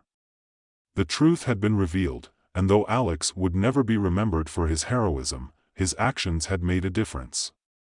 The man could only hope that somewhere, in the depths of his erased memory, Alex found peace in knowing that his sacrifice had not been in vain. The man sat in his dimly lit apartment, staring at the data chip Alex had sent him. His hands trembled slightly as he inserted it into the reader, a sense of dread creeping over him. The truth was out there now, and the world had changed, but he still felt the weight of responsibility pressing down on him. Alex had sacrificed everything to make this moment possible, and it was up to him to ensure that sacrifice wasn't in vain. As the screen flickered to life, the files opened, revealing a series of encrypted documents, videos, and audio recordings. The evidence was all there, proof of the Eclipse project's reach, its manipulation of countless lives, and the government's ruthless efforts to keep it hidden. His heart pounded as he began to sort through the data, organizing it in a way that would make it easy for the public to understand. There was no turning back now. The man knew that once he released this information, there would be no hiding from the consequences. The government would come for him, just as they had come for Alex. But he also knew that the truth was more important than his own safety. It was bigger than him, bigger than Alex, bigger than any one person. Hours passed as he worked tirelessly, his mind racing with thoughts of what was to come. He imagined the chaos that would follow the release of this information, the protests, the investigations, the downfall of those who had orchestrated this massive deception. But he also knew that change would not come easily. There were those who would fight to maintain control, who would try to discredit the evidence, to twist the narrative in their favor. As he prepared to upload the files to a secure, anonymous server, a sudden knock on the door startled him. His breath caught in his throat, and for a moment, he feared that the government had already found him. He reached for the small pistol he kept hidden in a drawer, his fingers tightening around the grip as he moved cautiously toward the door. "Who is it?" he called out, trying to keep his voice steady. There was a brief pause before a familiar voice responded. "It's me." Relief washed over him as he recognized the voice of his old friend, Lena. He quickly unlocked the door and opened it just wide enough to see her standing in the hallway, a worried expression on her face. "You shouldn't be here," he said, glancing nervously down the corridor. I had to come, she replied, slipping inside before he could protest further. I heard about Alex. Is it true? Is he really gone? He closed the door behind her and nodded grimly. They took him. Wiped his memory, just like they did to me. But he managed to get this to me before they did.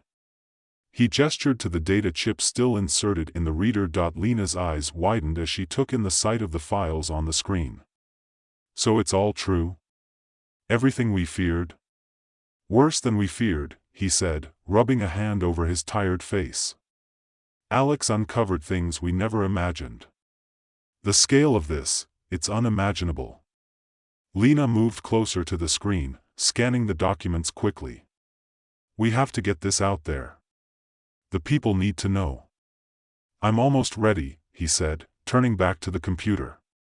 I just need to finish the upload. But once it's out there, we're both targets. They'll come after us, just like they did with Alex. She nodded, her expression hardening with resolve.